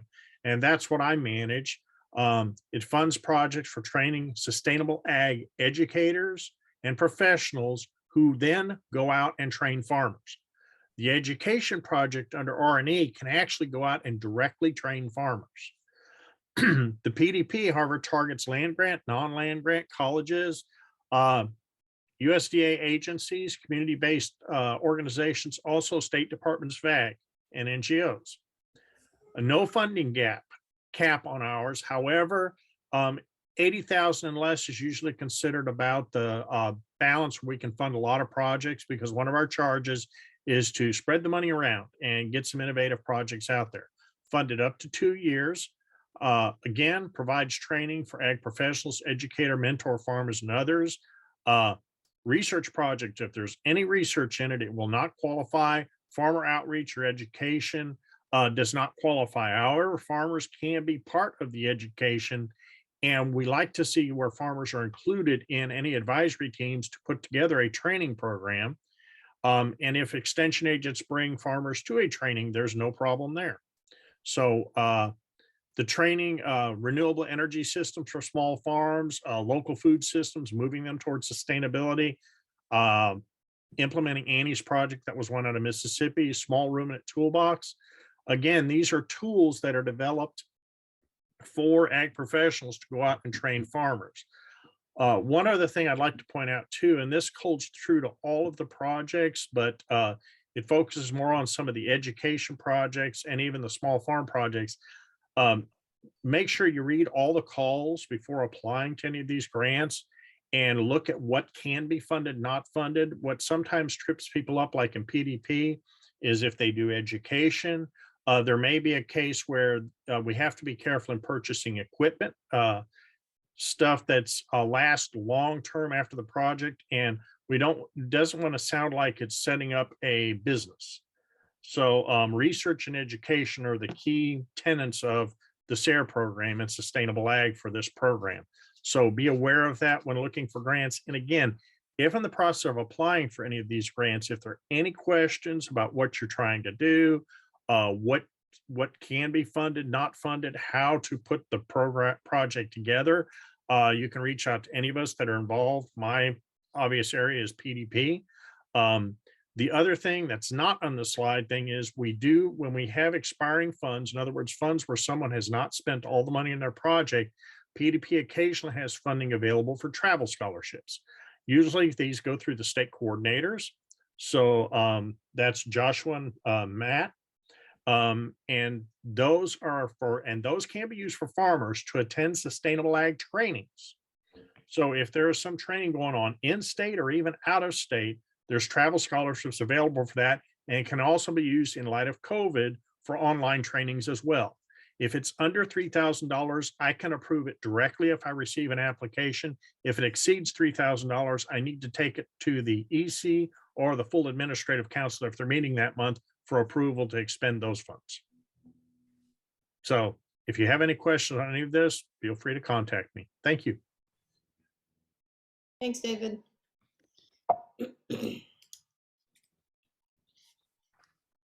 Okay, I am going to cover the 3 smaller grant programs that our region offers. I'm the grant manager of all 3. The first one is our graduate student grants, which are 2-year grants for a maximum of $16,500 that are specifically designed for master's and PhD students who are interested in conducting sustainable agriculture research. So if you have graduate students at Clemson or at South Carolina State who are interested in looking into doing some kind of sustainable agriculture research, the graduate student grants are a perfect opportunity for graduate students to get involved in some kind of a research project. The graduate student grant call for proposals will open in February, and funding will be awarded for those grant projects in August. So if you have specific questions about those, that particular grant program, feel free to reach out to me on that.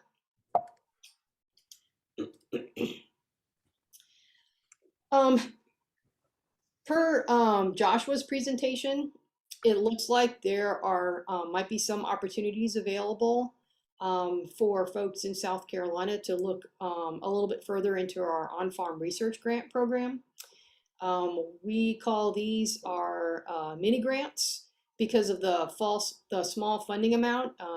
They're open to extension specialists, university researchers, folks within government agencies like NRCS, NGOs, or other ag professionals who work directly with farmers and ranchers on production and marketing practices.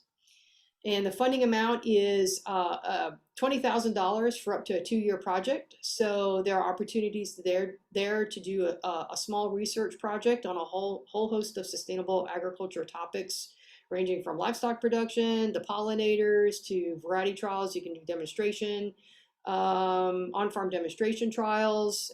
There are a lot of opportunities available. These particular grants are not open to farmers. We do have producer grants that are specifically designed for that, and I'm going to go over that grant program in a minute. But this particular grant program is perfect for someone who is interested in doing just a small research project. Let's say you're wanting to get some kind of preliminary data under your belt before you apply for a larger grant program, either within SARE or with another government agency like USDA NIFA or some other kind of grant funding in the region or nationally. This grant program is also good for early career professionals who are just starting their career as a researcher at a university, and they're looking to get some kind of research under their belt. It's a very simple application process, so it's not very complicated. It allows them to conduct research on a small scale, and we don't ask for applicants to provide results in any kind of an intensive manner like we would do with the research and education grants. And they are good stepping stone grants into, like I said, a larger grant program. On-farm research grants open in September and are awarded February the following year for up to a 2-year project. And then our third grant that we have available are producer grants, which are grants that are specifically designed for farmers to apply and conduct research on their farm with the collaboration of a researcher, like someone within Extension or an NGO, someone within an NGO, or maybe a government organization like NRCS or USDA ARS.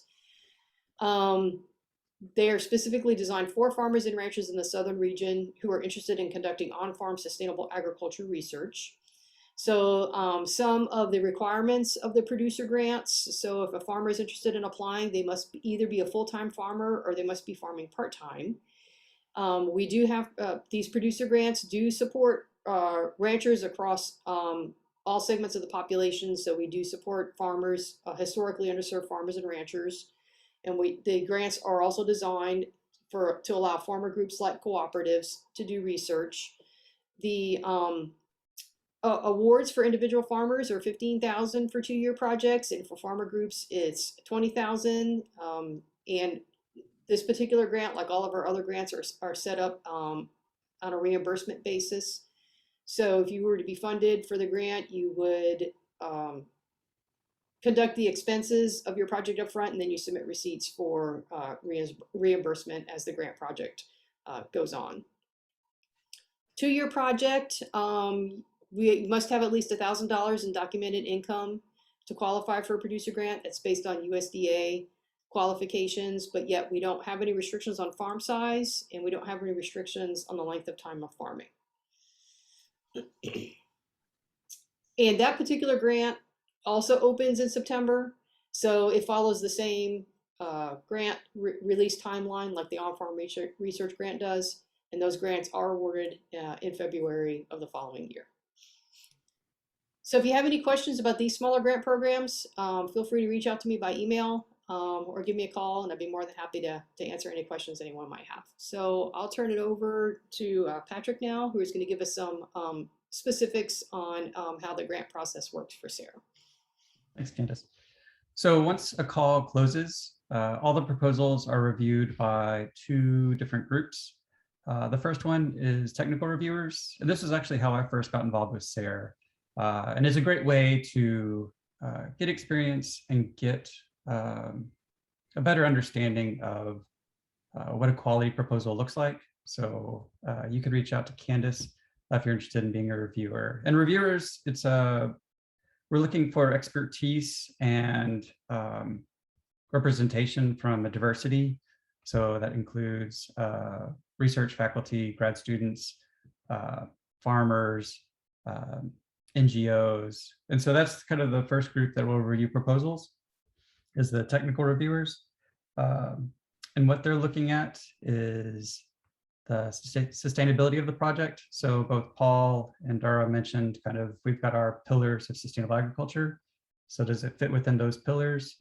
Do the approach and methods kind of accurately accomplish or fit with what the research question is? All of our grants have an outreach component, so to make sure that there is that included and that it's appropriate, and the budget to make sure it's reasonable and realistic with the research methods and the projects. So the technical reviewers review it first, and then it goes to the next group, which is the Administrative Council. And the Administrative Council, we have several committees. So the on-farm and farmer grants get reviewed by the Farmer Committee. We have the Professional Development Committee, which reviews the PDP proposals. Our project review, actually all AC review pre-proposals for the research and education grants. And then the full proposals for the R&E are reviewed by, chiming away on another chat here. Then all the full proposals for R&E are reviewed by the Project Review Committee. And then once those committees review them, they take their recommendations to the full AC, and the full AC votes for funding.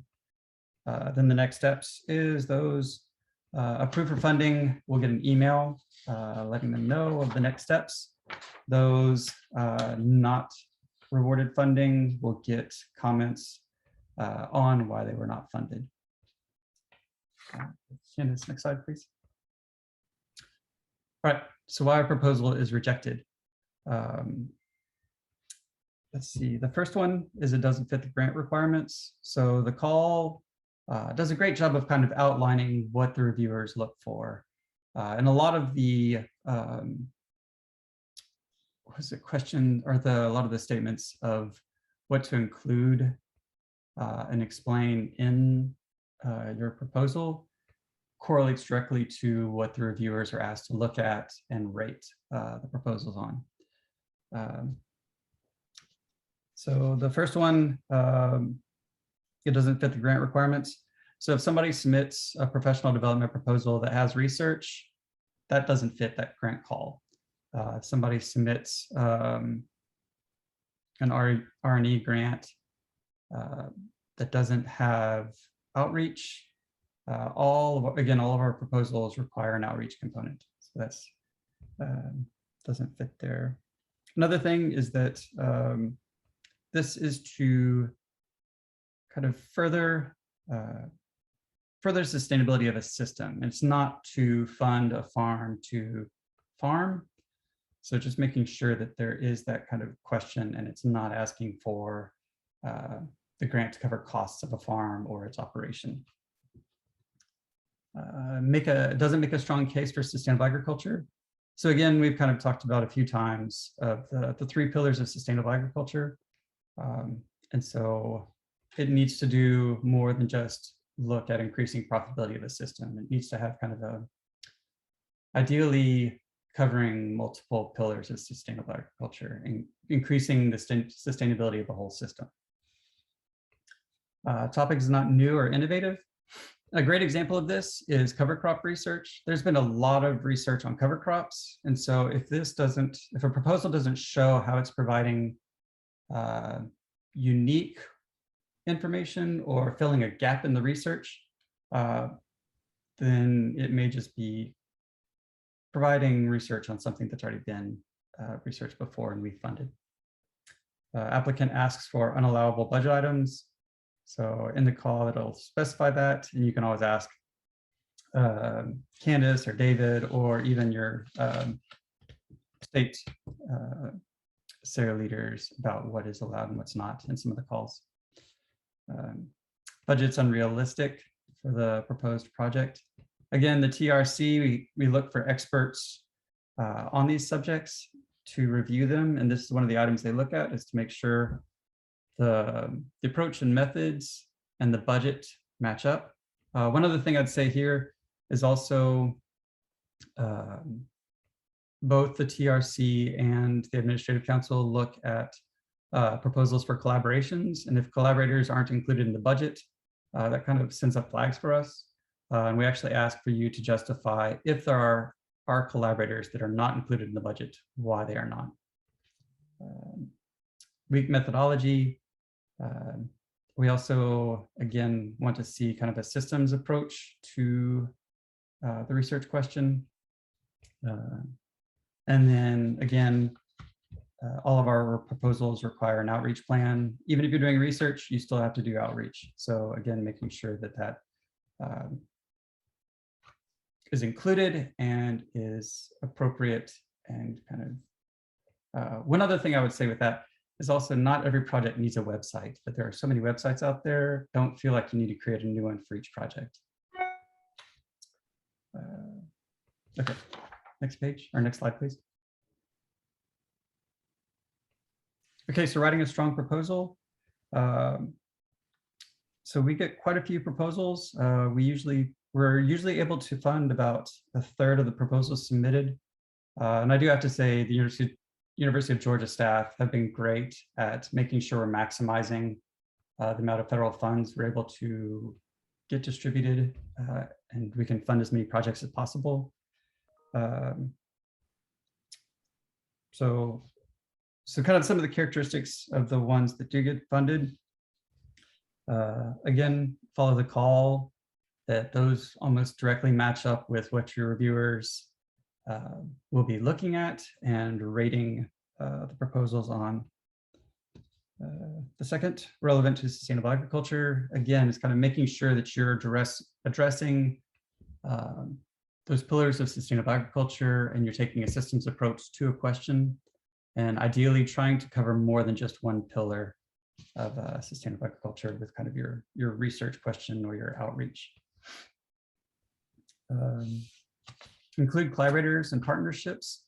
I mean, that just makes for a really strong proposal, having collaborators and meaningfully involved in the project. Be clear on this statement of the problem, the what, the why, and who cares.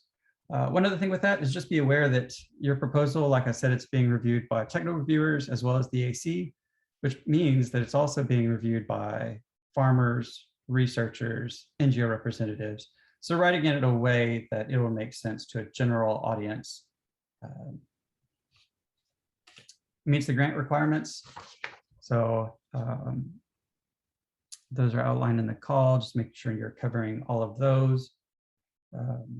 And well thought out outreach plan. So I think that's everything I have here. I'll pass it on.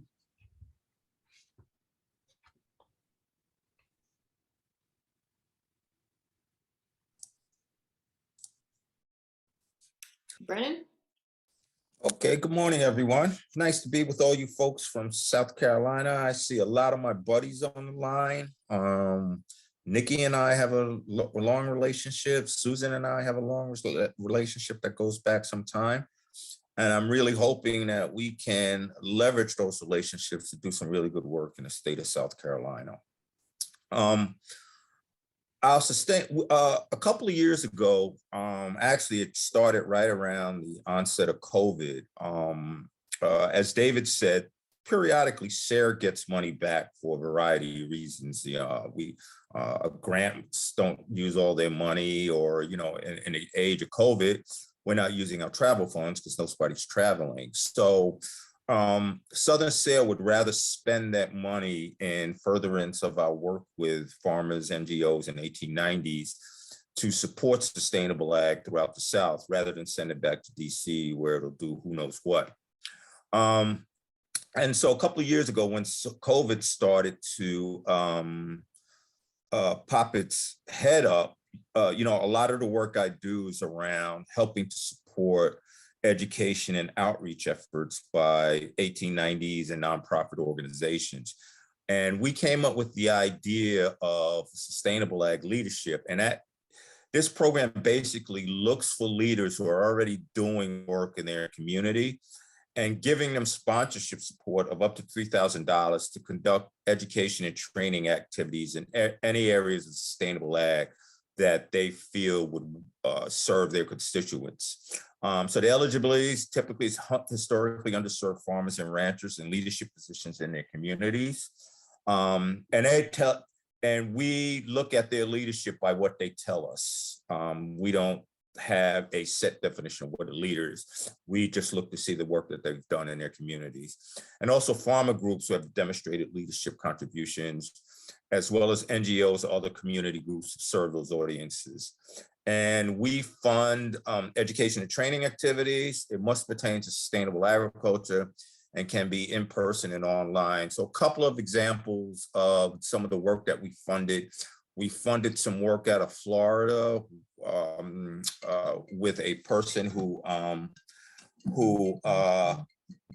brought in some folks to work with their local community about how what we view as weeds can be actually medicinal plants. And they work with them. Miss Alicia Cheveris, who's holding up watermelon there, who works with Alabama A&M, did some work on just business planning for small farmers and really targeting in on their on what they need. We've done work around heirs property. So it's been a wide range of projects. I think over the 2 cohorts that we've had, it's been distributed to 7 states. And I think we put close to $50,000 or $60,000 out the door. South Carolina is going to be a special project of mine. We haven't had the impact in South Carolina that we had. And so I'm going to be looking forward to working with both Susan and Nikki. We all also working with Dr. Najma Thomas, who is one of the members of the first cohort, who's doing some work with the Gullah Geechee community and on St. Helena Island. And she did some work on market gardening for those farms there on the island. So that's this program, and hopefully this is something that we can make permanent. As long as we have the funding, I think we'll do it. And there may be some talk about making an actual program. Today is actually the deadline for this, and it's not a grant program, so you don't have to. For those of you who are not familiar with grant writing, this is an excellent way, as well as our sponsorship programs, to get involved with SARE, get your feet wet with SARE, and see the things that we fund and the projects that we typically like to fund and support throughout the Southeast. And I don't know if there's another slide, Candace. Yes, so like David said, we typically get money back for a variety of reasons. Put that money into two separate buckets: David's travel scholarship money, and then Candace and I get money to do sponsorship support. And typically this is used to support conferences, field days, workshops, and other educational events. So, for example, we would support the CFSA conference. We support the Virginia Association of Biological Farming Initiatives, their conference. When South Carolina State gets back to holding a small farm conference, we will probably step up and support that. So that's what these funds are used for. It has to pertain to an event in the Southern region. And so that's the 13 states we work in and the 2 US territories. It has to serve farmers or audiences who serve farmers, has to include an outreach component, and it must relate to sustainable agriculture. If you've never, people on the phone like Miko who may have never, or Sadia who may have never really had any interaction with the SARE program, this is an excellent way to get your feet wet. Mr. Henry Jones is on the phone, and I met Mr. Henry, 3 or 4 years ago, I think at a conference in Georgia, and he was telling me about what he was going to do, and it finally got done. And he has his place, and I made a trip to South Carolina, I want to say about a month or 6 weeks ago. And I stopped and visited Mr. Henry because that's important to do, to get out there and see the people who's doing the work on the ground. And we were able to provide him some funding to put on a blueberry program for the veterans that he works with.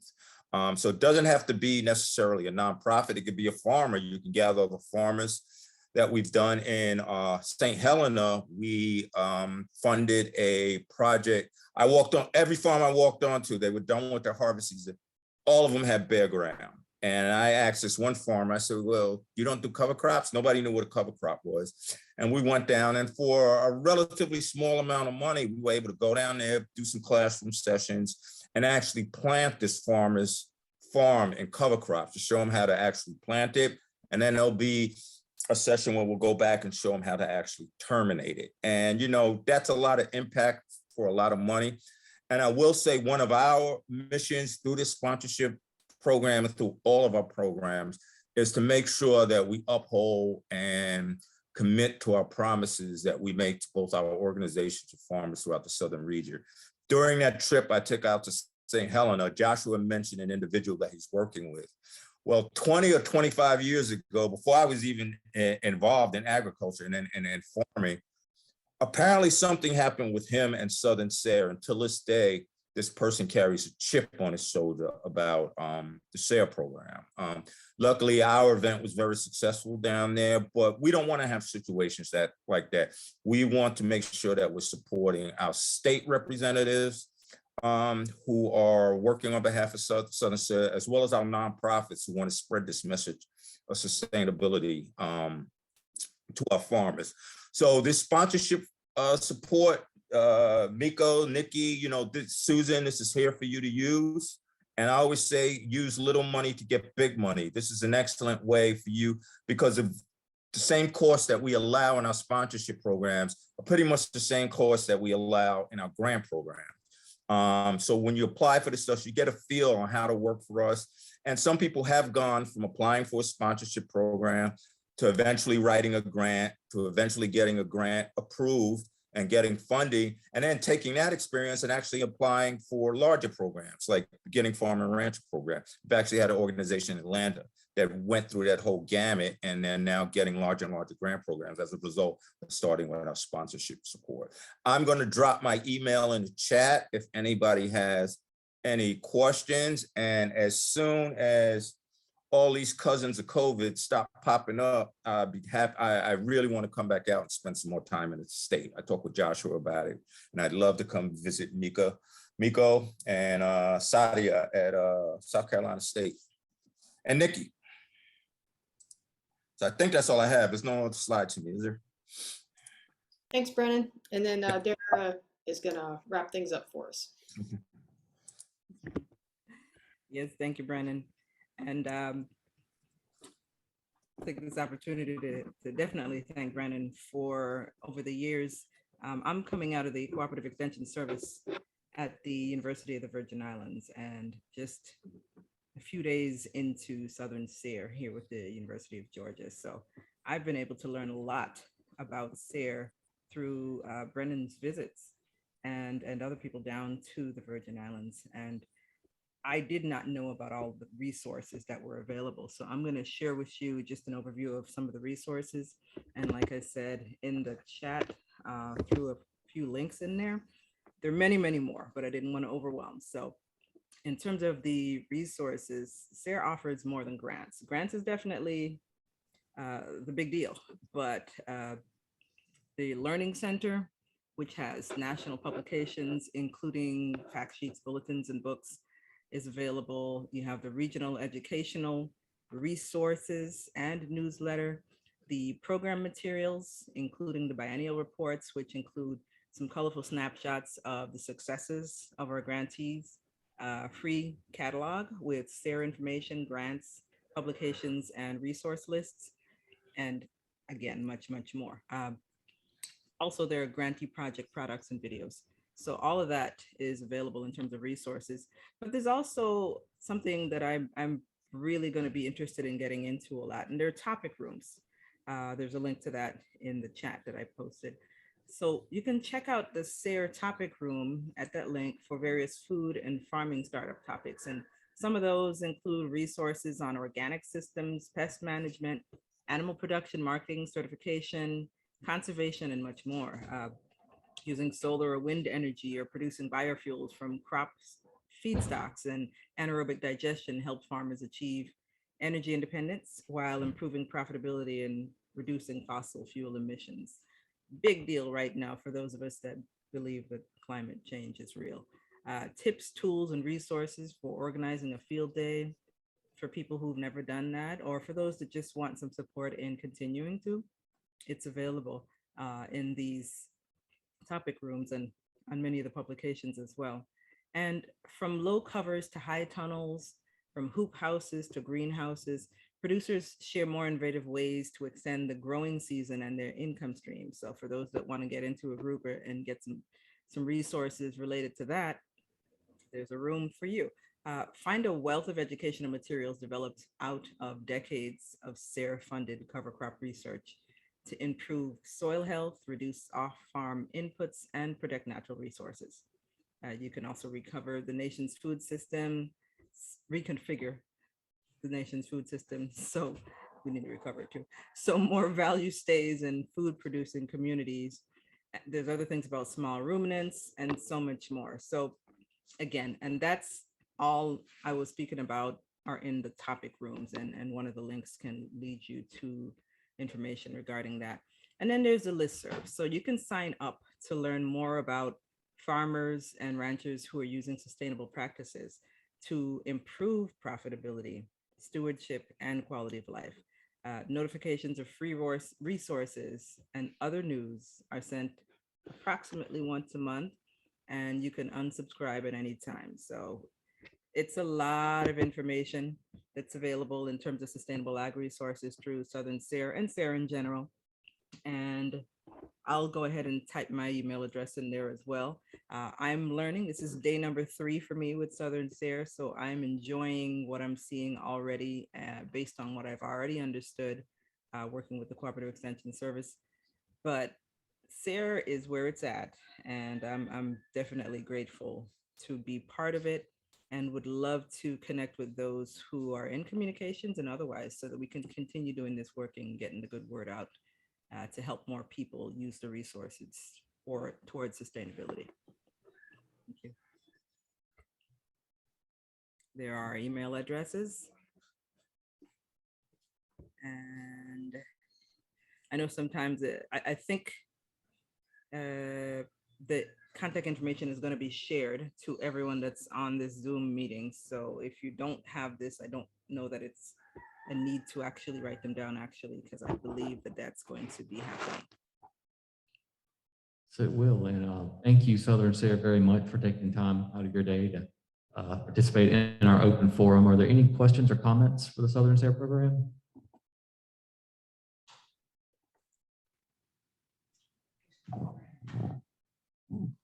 Yeah, I'll just, sorry, I'll just make a quick comment. I wanted to say, echo Dara's point. These are great people, aren't they? I'm really pleased to be associated with this team. So that's all. Question for Brennan. Brennan, you mentioned about the Sustainable Ag Leadership Program, and I think you said the deadline is today. Did I hear that correctly? Yes, it is. We actually extended it out, but it's not, and this is Miko? This is Benita. Oh, Benita, yeah, it's today, but it's not a very involved app. So you can pull it. I'll see if I can pull a link. I mean, it's not like you got to sit there and write a grant application. It's basically 2 pages actually. But yeah, the deadline is today. What time? I'm going to say I have to get it in, everything over to Masharne for the AC meeting by tomorrow. So I'll take anything up until 10 o'clock tonight. Okay, thank you. And Nikki just put the link. Thanks, Nikki. She just put the link in the chat. Nikki, you have a question?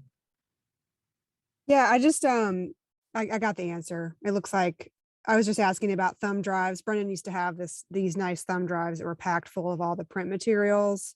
I know that everything is on the website, but I also know that farmers love a good direct access point. So it sounds like there's some thumb drives and I can just contact Jonathan.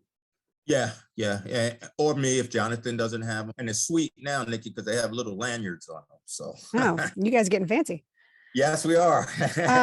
My second question, and Brendan, you actually probably know what I'm talking about. I was trying to find a link. Alabama, Ionava has created these IPM pest ID wheels that help you identify, pests within your crops. And Ionava has been nice enough to just send me packets of them every year. But is that something that we could apply for funding to get additional copies of those printed for farmers? It's like a super specific question.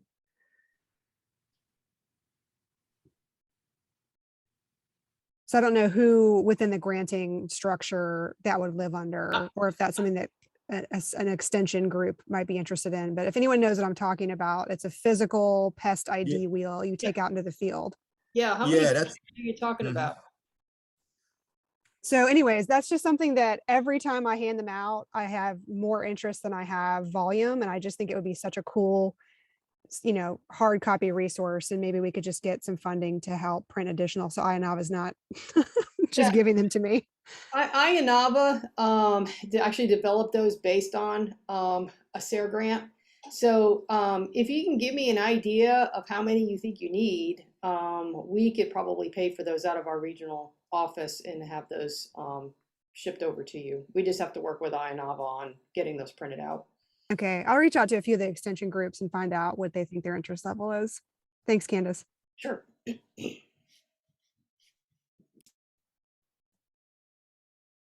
Okay, so Dr. Vincilli mentioned a virtual site visit. So the Southern SARE program will actually be back on January 26th and 27th. And I'm going to post the link to that event chat. But there will be 5 sessions that are tailored to specific stakeholders. You're an educator, you're a grower, nonprofit, that sort of thing. And so just if you would check out the registration and help us spread the word. Okay, and this is Matt Smith, and it's time to open it up for the true open forum. And what we typically do here, and we can change it since we do have the regional folks here, but you've heard what the region can do. And, you know, South Carolina SARE has a little pot of money that we can, you know, very locally incentivize some trainings and things like that. And that's what we usually do at this point is get ideas from the stakeholders on local trainings that are needed, things like that. And we'll gather up those ideas. And then usually in the afternoon session with the advisory committee, we'll try to focus those and see if we can facilitate, or either by offering ourselves or incentivizing one of the nonprofit groups or somebody else to hold a training, or South Carolina State or Clemson Extension, whoever. But all of our funds go towards the professional development program. So they aren't research grants, they are to support train the trainers. So at this point, I'm going to open it up to whoever. Jonathan will monitor any hand raising, but also, yeah, I think we can just jump in. We're not a group. So you can go for questions from the region. It's a good opportunity. We don't usually get to see those folks at this meeting. And also, if you want to throw out ideas for local trainings, especially in the last 2 years, we haven't had local trainings, and if things have come up, please let us know.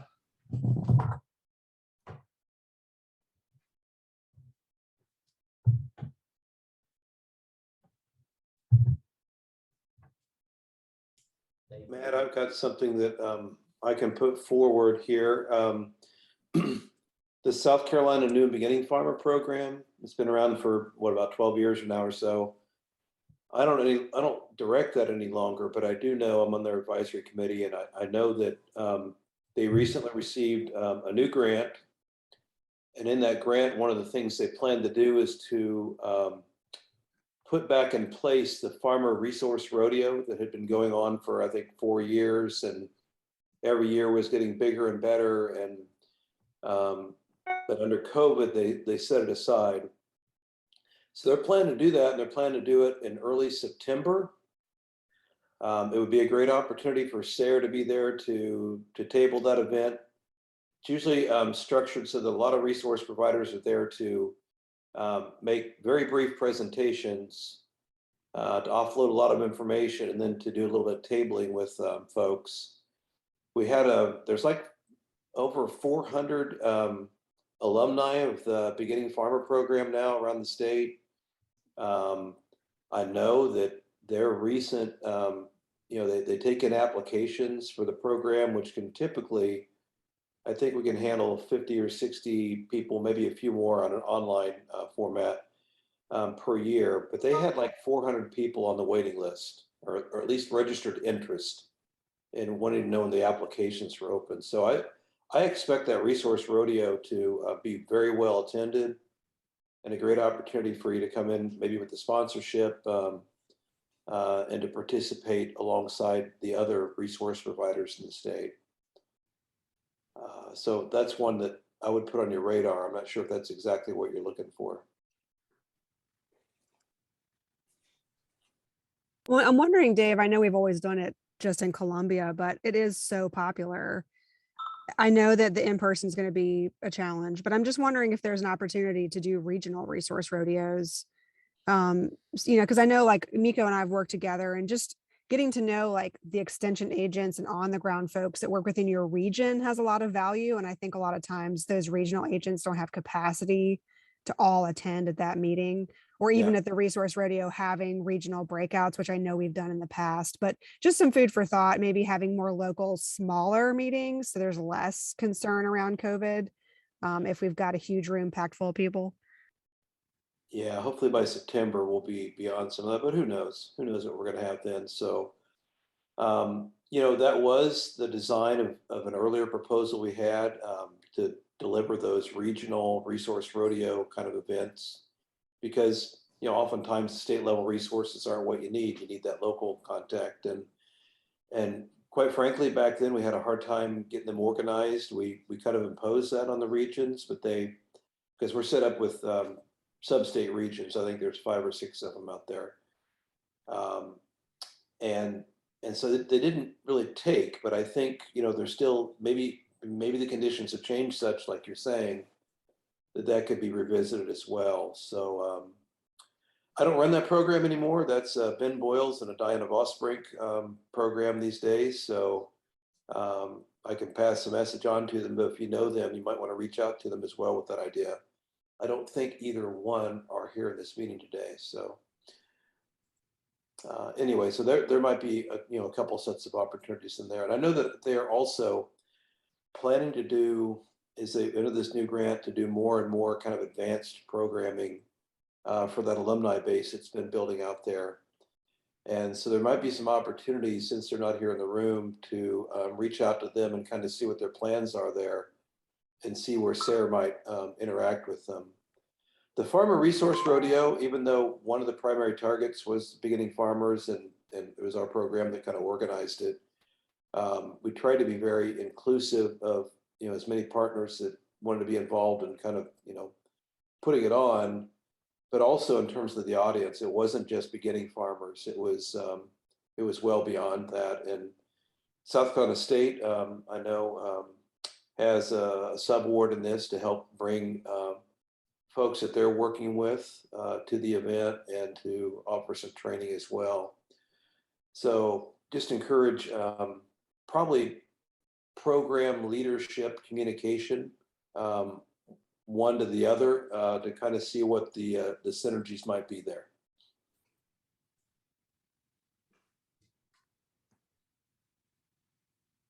And that's all I have.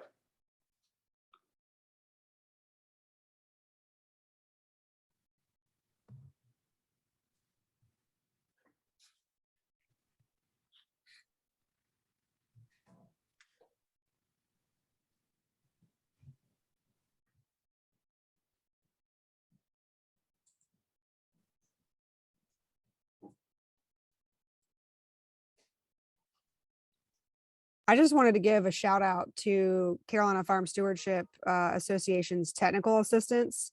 I would say, as far as what I'm hearing from farmers and folks that work with farmers, people are really needing in-person, one-on-one technical assistance to learn what are my opportunities for production. Also getting that same technical assistance from NRCS and their extension agents. So just having some kind of technical assistance and having folks understand what's available to them so they can get that one-on-one boots on the ground. You've got Benita traveling the state, trying to do these in-person check-ins with folks. And just the demonstrated interest in the new and beginning farmer program, I think, is indicative that people are entering into farming, or they have acreage they want to transition out of their current production models, whether that be, conventional row crops transitioning to organic, timber that they want to transition into silvopasture. I'm just seeing a lot of folks looking for a transition to more organic practices, as well as more economically viable practices. So, I think there's a lot of opportunity for technical assistance. And I would say the shining stars right now are our CFSA's technical assistants, NRCS, and then of course, our extension agents. So just trying to figure out ways to connect farmers and have them aware of these resources that exist that their taxpayer dollars are going towards. And then the second one that I hear a lot of requests for are farmer to farmer trainings. Folks want to hear from and learn from other farmers. I know y'all in the system are very familiar with the CRAFT model, which is a farmer to farmer training that's hosted across the US. So finding ways to support and facilitate those trainings. I just saw on the resource links that you all shared, that there's actually a resource guide on how to host your own field day. So even just having support so that farmers themselves can be empowered to host workshops, and maybe you work with some of those folks like us that are used to doing promotional materials, marketing, et cetera, to elevate those field days, to have folks be able to host. SCF Organics over the years has done some great farmer to farmer workshops. So kind of lifting them up as a great example and a leader to maybe support other farmers in doing this farmer to farmer knowledge exchange. So those are the kind of things that are surfacing. I put something in the chat that kind of echoes the level of demand that we're seeing. Folks wanting to hear from other folks, and especially when we're talking about working with a lot of the Black farmers in the state, you know, really wanting to hear from other Black farmers.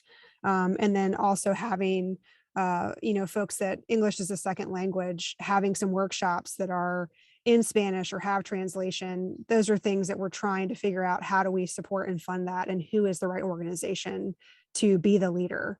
So those are some of the things that we're seeing.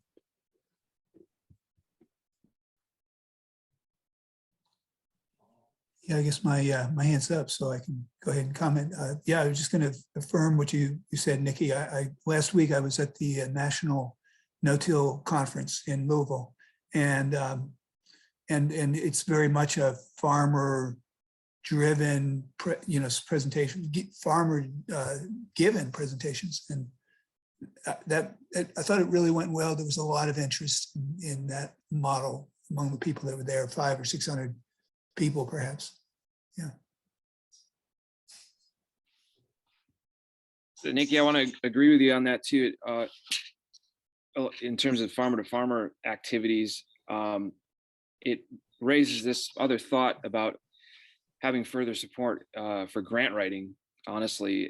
And I think Dr. Assad mentioned there would be helping folks to write these producer grants for SARE. And I think the more assistance we have in grant writing, the more there can be the opportunity for farmers to interact with each other, with some level of experience in grant writing. All that's to say, I think,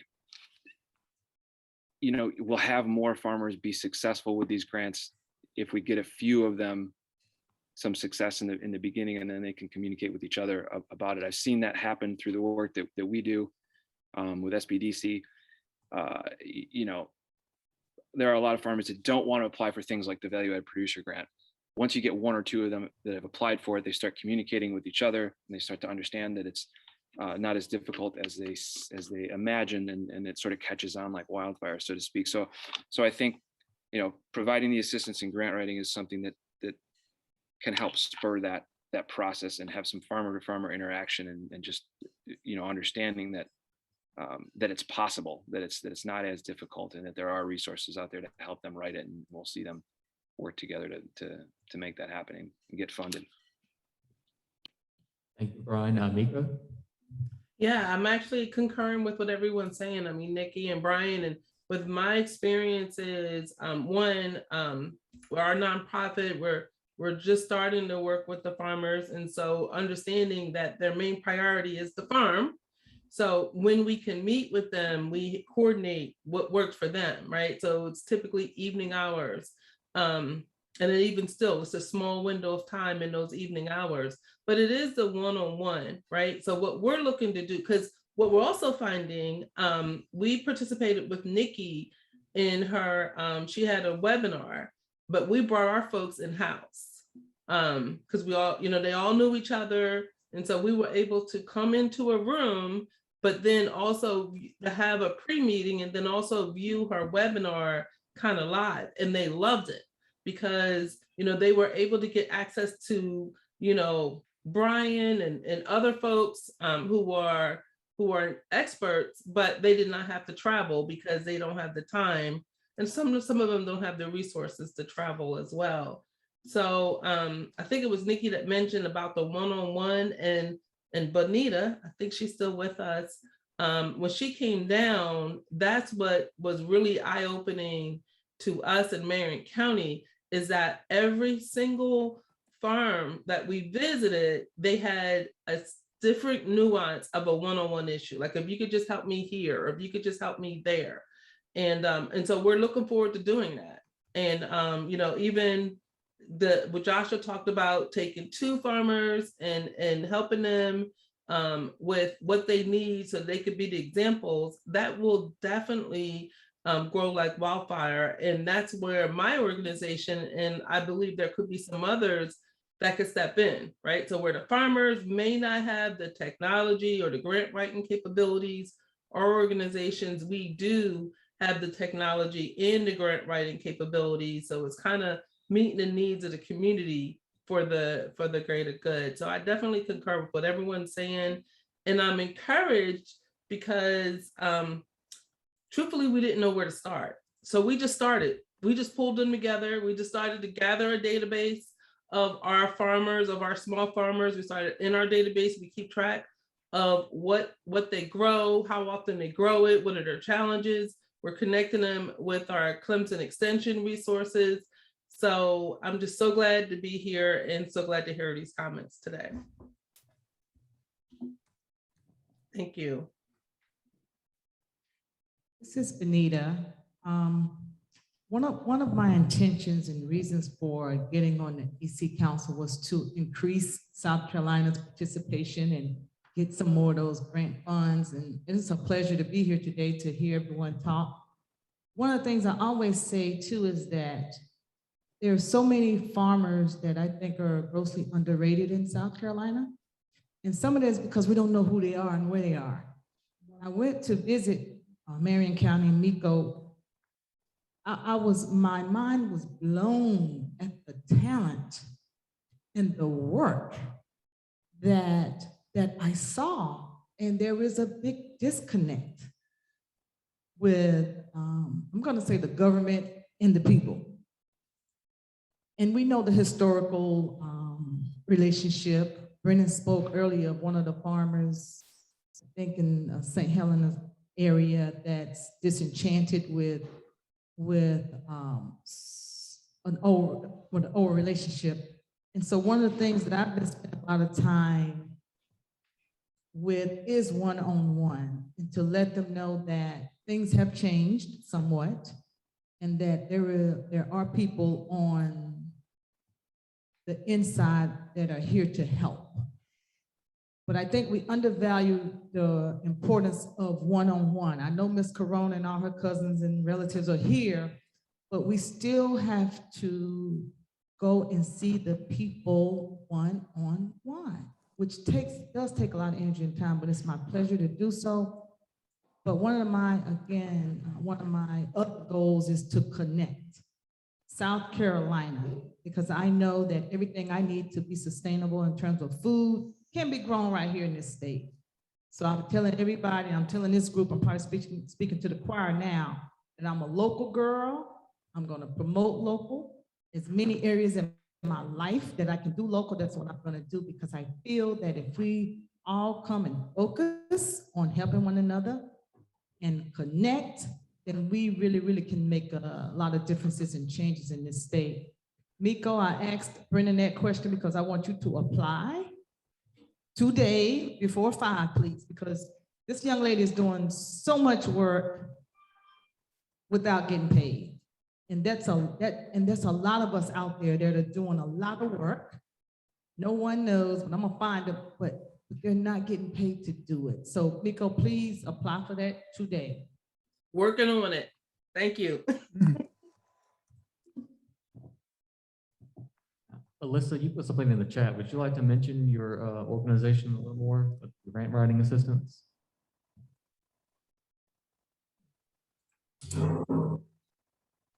Sure. Hi, everybody. My name is Alyssa Duncan with PAL in Spartanburg. That stands for Play, Advocate, Live Well. And one of the areas we work in is the local food system, trying to strengthen it, trying to get more of our farmers to grow local food for local sale and consumption. You know, we know the numbers of how much food we import and export, and it just doesn't make any sense. So we have been helping with like working with Hub City Farmers Market to offer trainings. We're getting in to help them with that this year, all year long for farmers, and would also be so happy to help the farmers write these grants that have been mentioned today, and just folks in the food system in Spartanburg. But like I mentioned in my comment, we are Spartanburg specific, so it's very limited that way. But just wanted to put that out there, to put that in everybody's ears and minds in case there is somebody that we can help. Please send them our way. Thank you very much.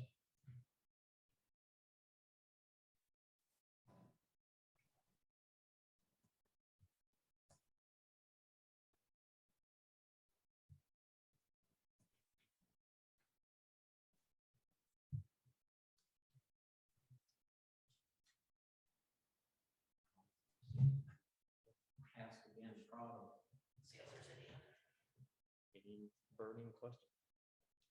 What about the date? You finish asking what the date works for everybody? It's January. If the meeting date works. So I would like to ask, does this date work for everyone? This, second week in period, or it's a good time for everyone?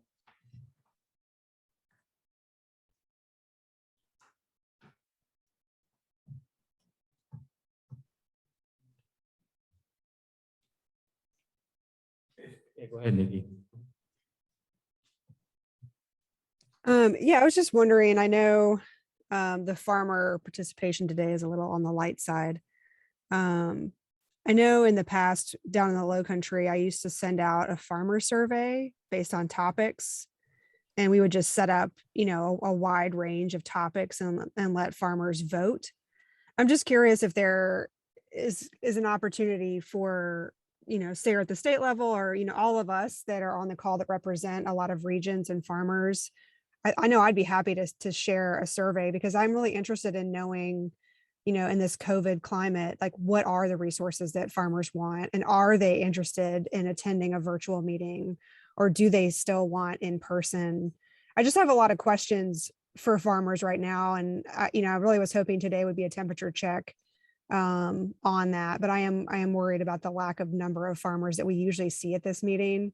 So I'm just curious if the group, I know I would be more than happy to spread the word on getting us an input survey, just to understand kind of what are the changing needs, and should we keep doing virtual? Should we try to do in person? I think everyone's got different comfort levels.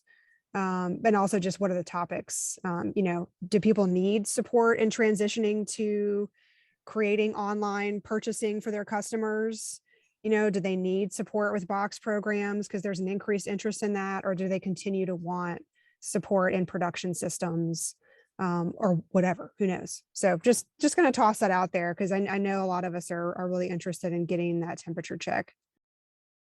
Hey, Nikki, this is Zach. I can kind of attest to that. What I'm hearing from farmers is they've just kind of been inundated in the last maybe 2.5 years with just information and meetings and that sort of thing. So I don't know. I just feel like there's a lot of organizations and groups and trainings and webinars and Zooms and conferences.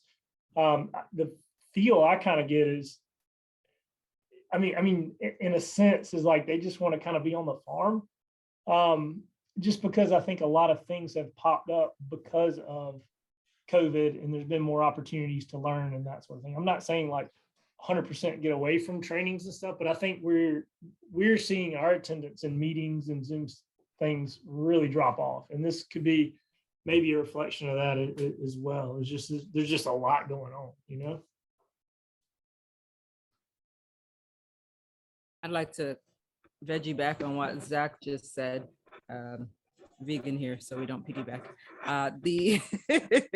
The farmers that I've seen, and it's very, very same topic, they're all zoomed out, but there's a difference between them having to use like their own phones or laptops or wherever it might be, computers, to attend the meetings, than if they're able to gather wherever their actual normal gathering places and attend them on like a big screen of some kind or a projector. So I know here one of the initiatives that has been started and we've been working on is there's a farmer's market on the west side of the island, the border farmer's market. And sometimes they watch movies there together, just socially, and documentaries.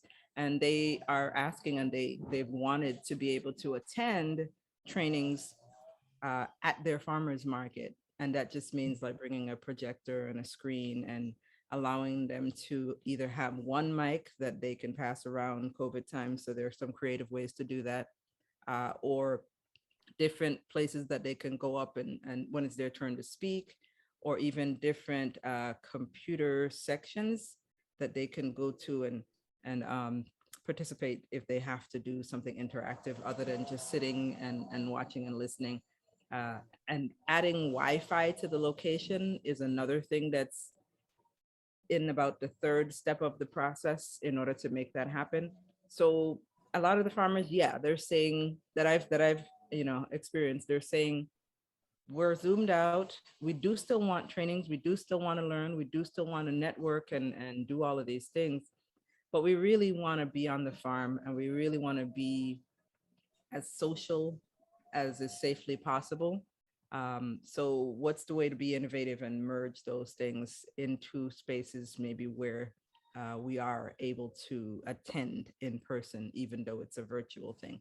So I don't know what's possible in the different locales for something like that. There's probably spaces for every area where farmers gather that there might be able to work out the logistics of doing that.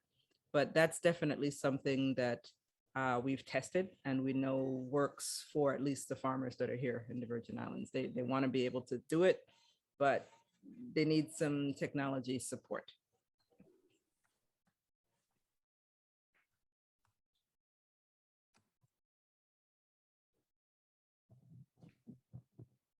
Okay, any other input at this time? Again, we still have some regional reps there. We're interested in the big money game. We're also interested in what we can do at the local level. And we'll discuss that more this afternoon in the advisory committee. And now that Dr. Adasi is on board and we've got hopefully a long-term partner in South Carolina State, I'm new basically as I held one in-person meeting before COVID started. And so we've been operating since COVID. Dr. Adasi's new. So we're going to get together and try to figure out how South Carolina SARE ought to proceed from here. But, pop up with any more suggestions or concerns or questions, and we'll address it in the administrative or the advisory committee later.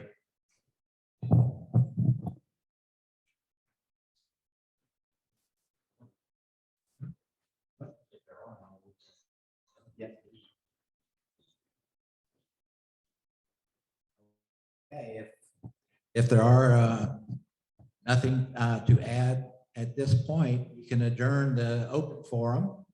And once again, with great thanks to the regional administration. This year, they've been a lot more interested. I shouldn't say that, they probably are always been interested, but they've made a point to contact us and say, we want to let your clientele know what the region's doing and all of that. And I hope you can attend the appropriate stakeholder meetings. We'll send that out next week, that there'll be stakeholder meetings for extension personnel, for nonprofits, for South Carolina State and Clemson administrators, make sure our administrators are on board and pushing us to get SARE out there more.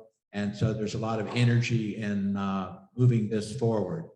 But before I adjourn, I will ask Dr. Adasi if he's got any final comments, and if the regional administration's got any comments, and if not, we can adjourn and we will take back up, I believe, at 1:30 with the advisory committee. I don't have any for now. Okay, thank you.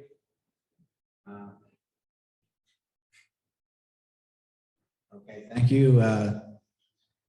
Yeah, Jonathan, I left my email and my cell phone number in there. Text me, call me, send me email, no problem. I will take care of suggestions and we'll keep on moving. Okay, again, thank you to the regional reps. Anybody from that group want to say anything? Just thank you again. And again, I also want to emphasize, you know, the grants they talked about go through the region. If you apply and you get denied, it isn't because Dr. Dossi and I didn't like what you were doing. That goes to a higher level. We have just a little bit of money, Dr. Dossi and I, to spread around in South Carolina. But we'll help you get in contact with people who need regional for sure. And anything we can do to help you with regional proposals, let us know. Certainly, both Dr. Dossi and I have a lot of experience in writing proposals and reviewing, so we know what reviewers look for. Again, thank you, everybody. David? And we're good. We're good? Yes, sir. All right, well, thanks, everybody. And